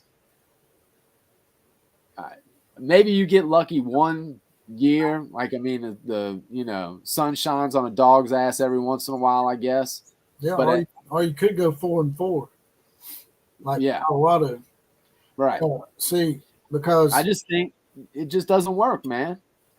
What you don't realize, John, is those players are at Colorado and places like that because they didn't pan out where they were at. 70 to 80% of the time, and I've said this ad nauseum, portal players don't work out. And you can get a few nuggets out there that, you get lucky on. It happens. You're gonna get a few nuggets. But for the most part, if you build your team on players that nobody wanted, I just don't see how that can't eventually come back to bite you at some point. you listen. If they're players that got recruited to a big school, those guys, if they jump into the transfer portal, they're in there because they weren't getting playing time that they wanted. And Exactly. they're not getting that playing time for a reason. Now, the stars that you are much more likely to get are those kids that just weren't as developed coming out of high school, and so they just didn't get to go to a big school, and it turns out they're great athletes. They're starting to develop, and and so you pick, but I think my point and the Outlaws' point is there's just not that many of those guys out there. Those guys are exceptions to the rule. You can get lucky and get a guy that, wants to improve his draft status and he's out of eligibility at a university, so he has to come play for somebody else. Jamison Williams, I think it's Jamison Williams, was a wide receiver at Ohio State, and they had so many good wide receivers there, he couldn't get on the field, and he came to Alabama and he showed out. But for all the Jamison Williamses we got, we've had like at least probably 15 or 20 others that didn't work out. Yeah. So you're going to get one out of 20. Yeah. And I mean, he needs help all up and down the offensive and defensive line. All kinds of help. He needs all kinds of help. And so what do you think is the probability realistically that he's going to get the amount of players and depth that he needs to get out of the transfer portal? Right now he's got 9 recruits. He's got 3 4-star recruits and 6 3-star recruits. That's his recruiting class for 2024. I mean, last time I checked, the deadline is in less than 60 days. So you better get a move on it because you're running out of time. It's imploding on him. We're watching it right before our very eyes. Him starting out 3-0 and getting all that notoriety, it's actually probably going to end up being a bad thing for him. He probably been better off losing one of those 3 games, and that way people wouldn't have been, expecting so much. Now they expected him to go to the playoffs and win the Heisman Trophy. That kind of deal. Yeah, and just listen to the nonsense he says. I mean, he just talks nonsense, man. It's most of the time it's just fancy, fast talk that just sounds good in a sound bite or in a it's like a catchphrase interview. It's just nonsense. I got to find out if these kids are in love with the game or just in like with the game. But I want to need to know if they're in love or they in like. He's like a wrestler. He's like a wrestler. He reminds me of a wrestler looking for a good catchphrase. And well, he's throwing his team under the bus. I thought he was supposed to be some great leader. You throwing these kids under the bus now? You basically saying you lost because you got a bunch of kids that don't love it enough? Like, who that? I mean, and this is the problem when you have superstars from the professional leagues that want to go coach. They suck as coaches most of the time because they can't deal with the players not being able to do the super things that they were able to do. And the reality is most people ain't going to do that. So he actually needs to be able to coach them. He's got to actually be able to develop them. And he can't do it. Here's a little comment you'll probably like. Colorado is just a couple of years away from losing Deion to Alabama. That's not going to happen because Deion has already proven that he can't coach at the highest level of college football. He's already 4-4. He's probably going to finish 4-9 or 4-8. He'll be lucky if he wins one more game, and that's not going to get him bowl eligible. And after starting 3-0 and talking all that smack, I know that if he had started the year and and things hadn't panned out the way they did in the first 3 games, he might have got away with 5-7, and I would have been like, yeah, that's pretty good for a team that was 1-12. But the way they was propping him up and the way he was going along with it, it's just set himself up for failure. And Deion's not coming to Alabama. I hope you're joking about that. Who is your team, by the way, Chandler Ferris? Who's your team? This comment isn't. This can't be. He's joking. He's trolling right now, right? He cannot be serious. Colorado is just a couple of years away from losing Deion to Alabama. That's got to be a troll. And by the way, I saw Jeff made a good comment too, saying the only help Deion needs is for an abnormal psychologist. I don't even think an abnormal psychologist is getting the job done there. That dude is needs an exorcism.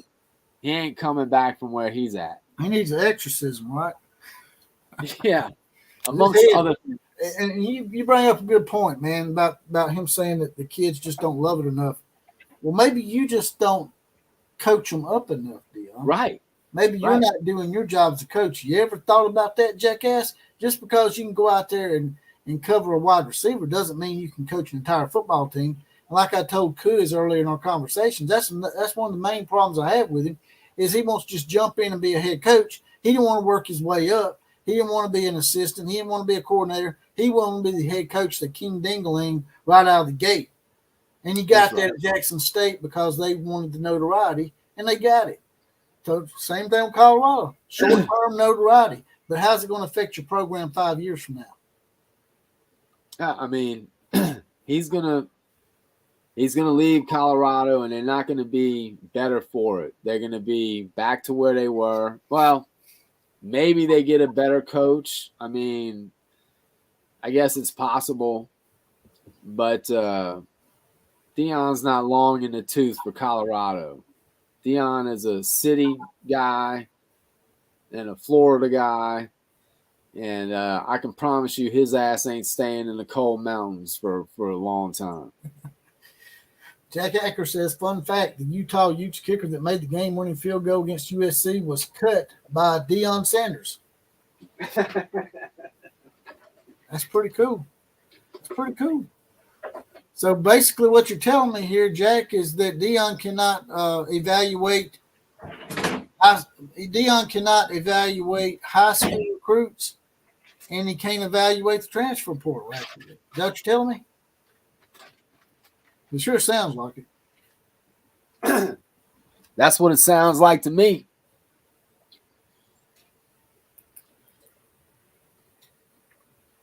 Yeah, he could have been a DC and learned a few things, but here we are. You're right, and here we are, and he's 4-4, and people, it's like, well, you know, they were 1-12 last year. I don't want to hear that crap because they started 3-0, and they all started propping him up, and he took it and run with it and was talking down to reporters, a female reporter, telling her he had receipts from her questioning him. How dare you question and criticize me?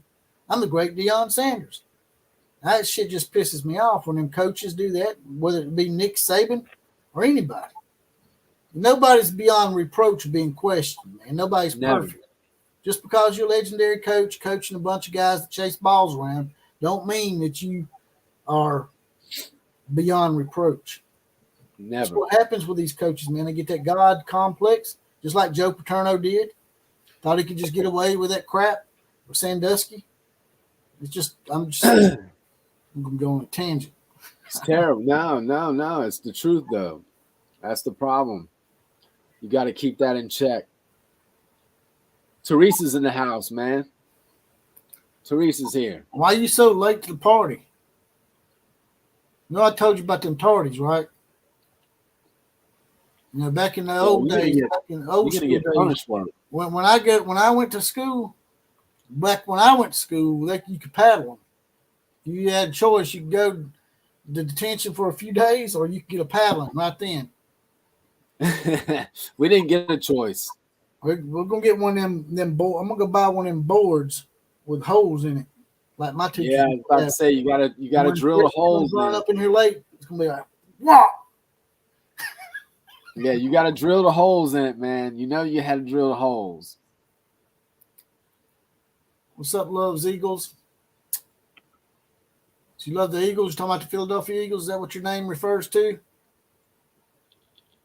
Like I said, I can't get to all these comments. If y'all want your comment read out, there's a little $sign at the bottom of this video. Hit that $sign.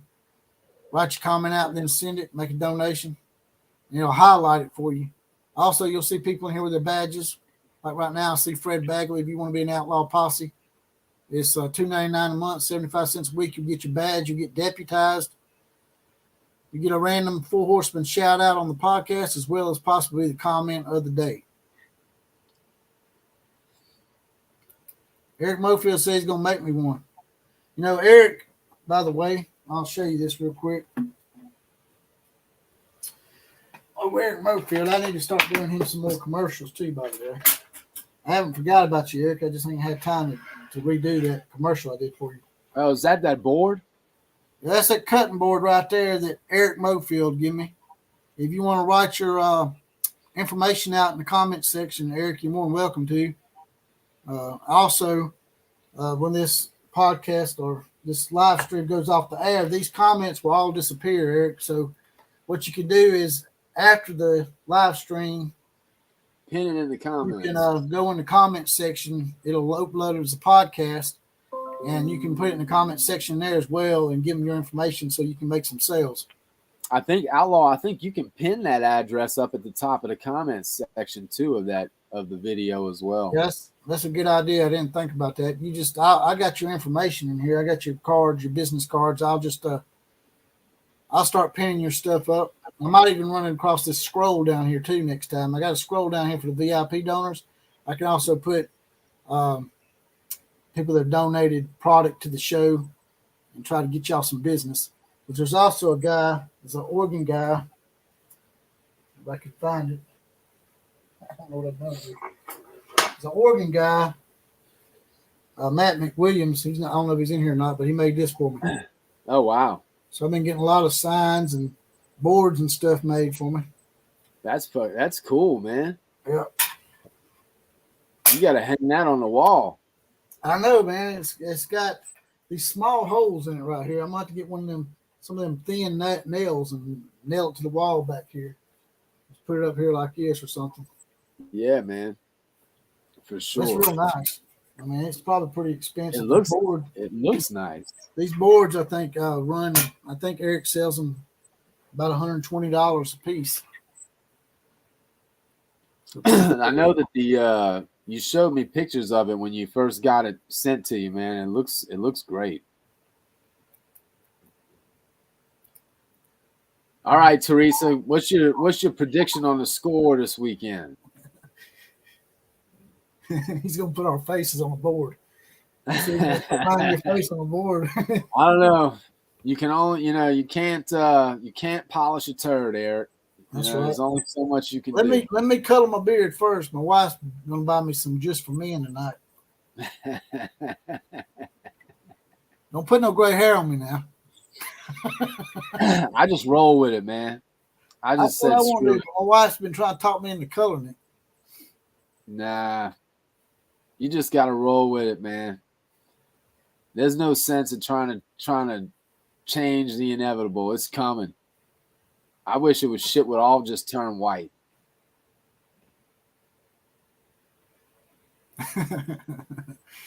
Yeah, me too. Teresa, what's a long day been? What does a long day consist of? What you putting meat on? Oh, okay. You want me to put some meat on this board? Yeah. I don't want to mess it up, man. I'm afraid I'll mess it up if I cut on it. He wants you to throw some steaks and some burgers on that board. I ain't ate supper tonight. I am getting a little hungry. My stomach's growling over here. Need to move closer to Killer Breeze so he can throw me some steaks on the grill out there next to that lake. I saw Chandler Ferris made a comment about the Michigan sign stealing. What are your thoughts on the Michigan sign stealing drama? That comment there? Yeah. Chandler Ferris, hey Outlaw, can we talk about the elephant in the room that is the Michigan sign stealing? Yeah, I mean, I didn't think it was that serious at first, but now that it's starting to get a little bit deeper, it seems they were doing it to a bunch of teams, even Central Michigan. I'm like, do you really have to cheat against Central Michigan? It doesn't look too good for Jim Harbaugh and the Michigan program. It looks pretty extensive. I mean, look, here's the deal. Sign stealing goes on. Everybody knows that. But you're not supposed to do advanced scouting of the team. That's the rule. And it seems pretty clear that he broke that rule. I don't know how he can distance himself enough from it. Yeah, for him to try to deny it is just a straight insult to him, or to us and his fans.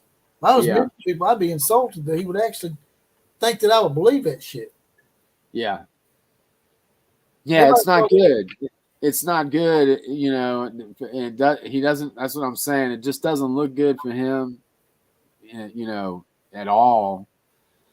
And I can't believe it, but I don't know how he. I feel like the punishment is going to be severe, if not for just him, but him and the program. So I don't know, man. I thought it was going to go away, but it doesn't look like it's going away. Well, some people are saying that ESPN's helping push that a little bit because, you know, ESPN doesn't televise Big Ten games anymore. So ESPN would like to see for the Big Ten to maybe take a hit by having Michigan not be able to be eligible to be in the playoffs. Well, let me tell you, I have a friend that's a diehard Michigan fan. Diehard. He's from Detroit. And when Jim Harbaugh got hired to come to Michigan, dude, he was so excited. And they were convinced that Michigan was going to be back within a year or two, that Harbaugh was going to work his magic and they were just going to be great. A lot of people thought that. Yeah. And so how crazy would it be that he actually does as well as he does? I mean, it takes him as long as it does for him to do as well as he's done the last 2 years and then have to leave after this year. Like, man, what if they actually – because I don't know if anything's going to happen before the end of this year. So what if they actually win the national championship and then they have to – and then he has to get fired and then they vacate that net? I mean, can you imagine? Yeah, do some USC shit. Right? That would be nuts, dude. And if you're a Michigan fan, you are hating life. You are upset, man. You are not happy. Michigan, he came in and was doing all that cute little ass clown satellite camps they used to do. Remember the satellite camps? That's a big thing. They were going to freaking Australia and Uganda and Greenland and going to Nome, Alaska to get Eskimo kickers and shit. And they thought it was all cute. Paul Feinbaum was talking about how he was cutting edge and how he was going to replace Nick Saban as the next big thing. And then he couldn't ever beat Ohio State. And so he couldn't ever beat Ohio State. And finally he beats them. He starts beating them with regularity now. And they beat them 2 years in a row. And all this starts happening. That's what I'm saying, man. It's like, crazy. And I guess we should have thought to ourselves, man, that's sort of suspicious. You know, he just starts winning all of a sudden like that. But I don't know. Well, then he also has that crazy, like, his record against the spread is like abnormally lopsided towards covering the spread. He's like 17-5 covering the spread in his last 22 games, which apparently is pretty abnormal. That usually it's a lot closer of a ratio. So, yeah, it doesn't look good, man. And I just think it's ironic that they're finally winning on the level that they thought they were going to win when he first got there. And I mean, man, he's been there a while now. He's been there like, 8 years? Is this his 8th year? Yeah. Something like that. Something like that. So Jim has this attitude about it, man. Like, you know, someone compared him to a frat boy that thinks he's above the law. He can just do whatever he wants to do. So he's definitely does not his people skills ain't great. So before we get out of here, because I'm fixing out to head, but what's your prediction, man, on the Oklahoma State game? Man, I predict a really close game. I predict Oklahoma to win 33-30. Gonna be close, huh? It's gonna be close, man. It's gonna be close. Gonna be some upset, okey pokey state. You're gonna know. I'm gonna tell you this.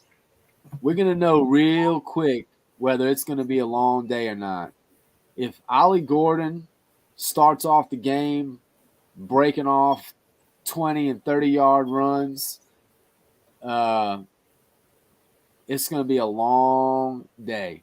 It's gonna be a long ass day. On the flip side, if we actually start stuffing the run like we've done most of the year, and Stutzman is back and he's, I mean, hell, man, even if he's not at 100%, just him leading and directing the players on the field is worth a lot. So, on the other hand, if they play well and stuff the run and it could be the catalyst that sends them kind of surging, the second half surge and culminating with a win against whoever they play in the Big 12 championship. So it's a really important game. And like I said, I think we're going to know very early on whether the game's going to, be winnable or not. Thanks. But it's going to be in question. If Stutzman comes back almost near 100%, things might be a little different for y'all defensively. Kip Lewis has been real good when he's had chances. There's some people that are kind of advocating for Knack to not start and have it be Stutzman at the middle linebacker and have Kip running the other position. And so I would be kind of interested to see that too, to be honest with you, because Kip Lewis, he's a little bit undersized because he's young, but man, he's got a good nose for the ball. He makes plays, and God, he makes plays. So hopefully we're healthy. And if we are, we're going to learn a lot about this team Saturday. That's for sure. What about your other team, LSU? How are they going to do against LSU is going to get handled this weekend in Tuscaloosa. I don't see them doing it. The only thing that I'm curious about is what will LSU's offense do? Does Saban just shut them down, or are they actually able to score some points? Yeah, because the flip side of that, LSU's defense is ranked 75th nationally, so the defense ain't really good. It's not good at all. So a high-scoring game would be the best bet for LSU. But I just don't know if that's going to happen or not. Like I feel like Alabama's just steadily been playing well ever since they had their loss early in the year. Feels like it's dumb to ever count Nick Saban out. We haven't seen any reason to do that yet. So I just don't know that. I feel like maybe Brian Kelly gets a little exposed this weekend and Bama just shuts them down. That's just how I feel like it's going to be. I just feel like Bama's going to shut them down. They say Saban's like something like 30-3 or something in revenge games. So yeah, man. I just don't about getting that one back. I don't see it. I don't see it happening. I don't see it being as close of a game as I think the Oklahoma game is going to be. Georgia, Missouri. What do you think? What do you think the score is going to be in that? How do you think that game is going to go? Well, it's just like our offense, man. It's just I don't know. They're not a first half team. If they get down early to them like they did Tennessee, I don't know. If you let LSU get on you early like that, they might go up 28 or something. They scored 20 points on us in the first half before we made some adjustments and stopped and shut them down in the second half. But if Tennessee's offense can put up 20 in the first half, LSU could probably put up 28. Well, that's the thing. I mean, LSU can put up some points, man. But so we can weather the first half and stay close in the first half. I think we can probably beat LSU, but it's that first half and Jalen Milroe, if he can just limit himself to one turnover a game, we usually win. But Yeah. I just don't know if he's going to do that. And I don't know when he's going to just turn into a turnover machine again. Yeah. Yeah. I think Alabama will pull it out. Yeah. They might end up giving up more points than they usually do. It'll be something like 38-27 or something, Alabama. I kind of feel like it's going to be the other way around, man. I kind of feel like Alabama's defense is going to handle up on LSU and whether Alabama puts up a lot of points or not, I don't know. But I just don't think LSU is going to fare well in Tuscaloosa. I don't know why. I feel pretty strongly about that. All right. Well, I've been telling a lot of people that we all need to get together somehow, somewhere. Yeah. Maybe for a minor bowl or something. Maybe Music City Bowl, Nashville, or Shreveport, Louisiana for the Independence Bowl or some shit. It'd be good to get the posse together, man, and have a good old time somewhere.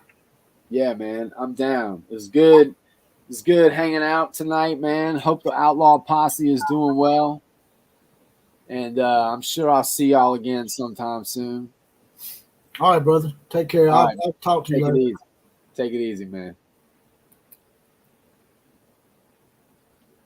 That was Killer Breeze, the ultimate Oklahoma booster in the house. See, get some closing comments out of y'all.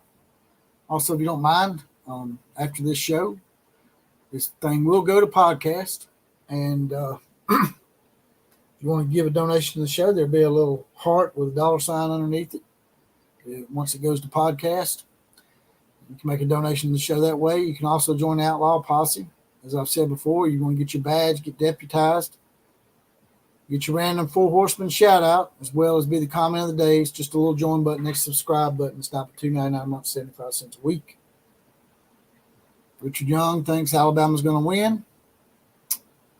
It's good to see y'all tonight. Some new faces up in here, as well as some old faces. With that, I'm going to get up out of here. Like, share, comment, and subscribe to this channel. Especially share me out to all your friends. Let's get this party crunk. And maybe we can all get together. Like I said, with Killer Breeze, we can all get together at a minor bowl somewhere where it ain't as expensive. Maybe the Independence Bowl in Shreveport. They got a lot of gambling casinos there if you like that kind of stuff. Or we can go somewhere like Nashville, Tennessee. Y'all give me some suggestions. Teresa, I have... it had been up to 71, but it went back down to 66 because some of them were gifted. So I have like 66 or 67.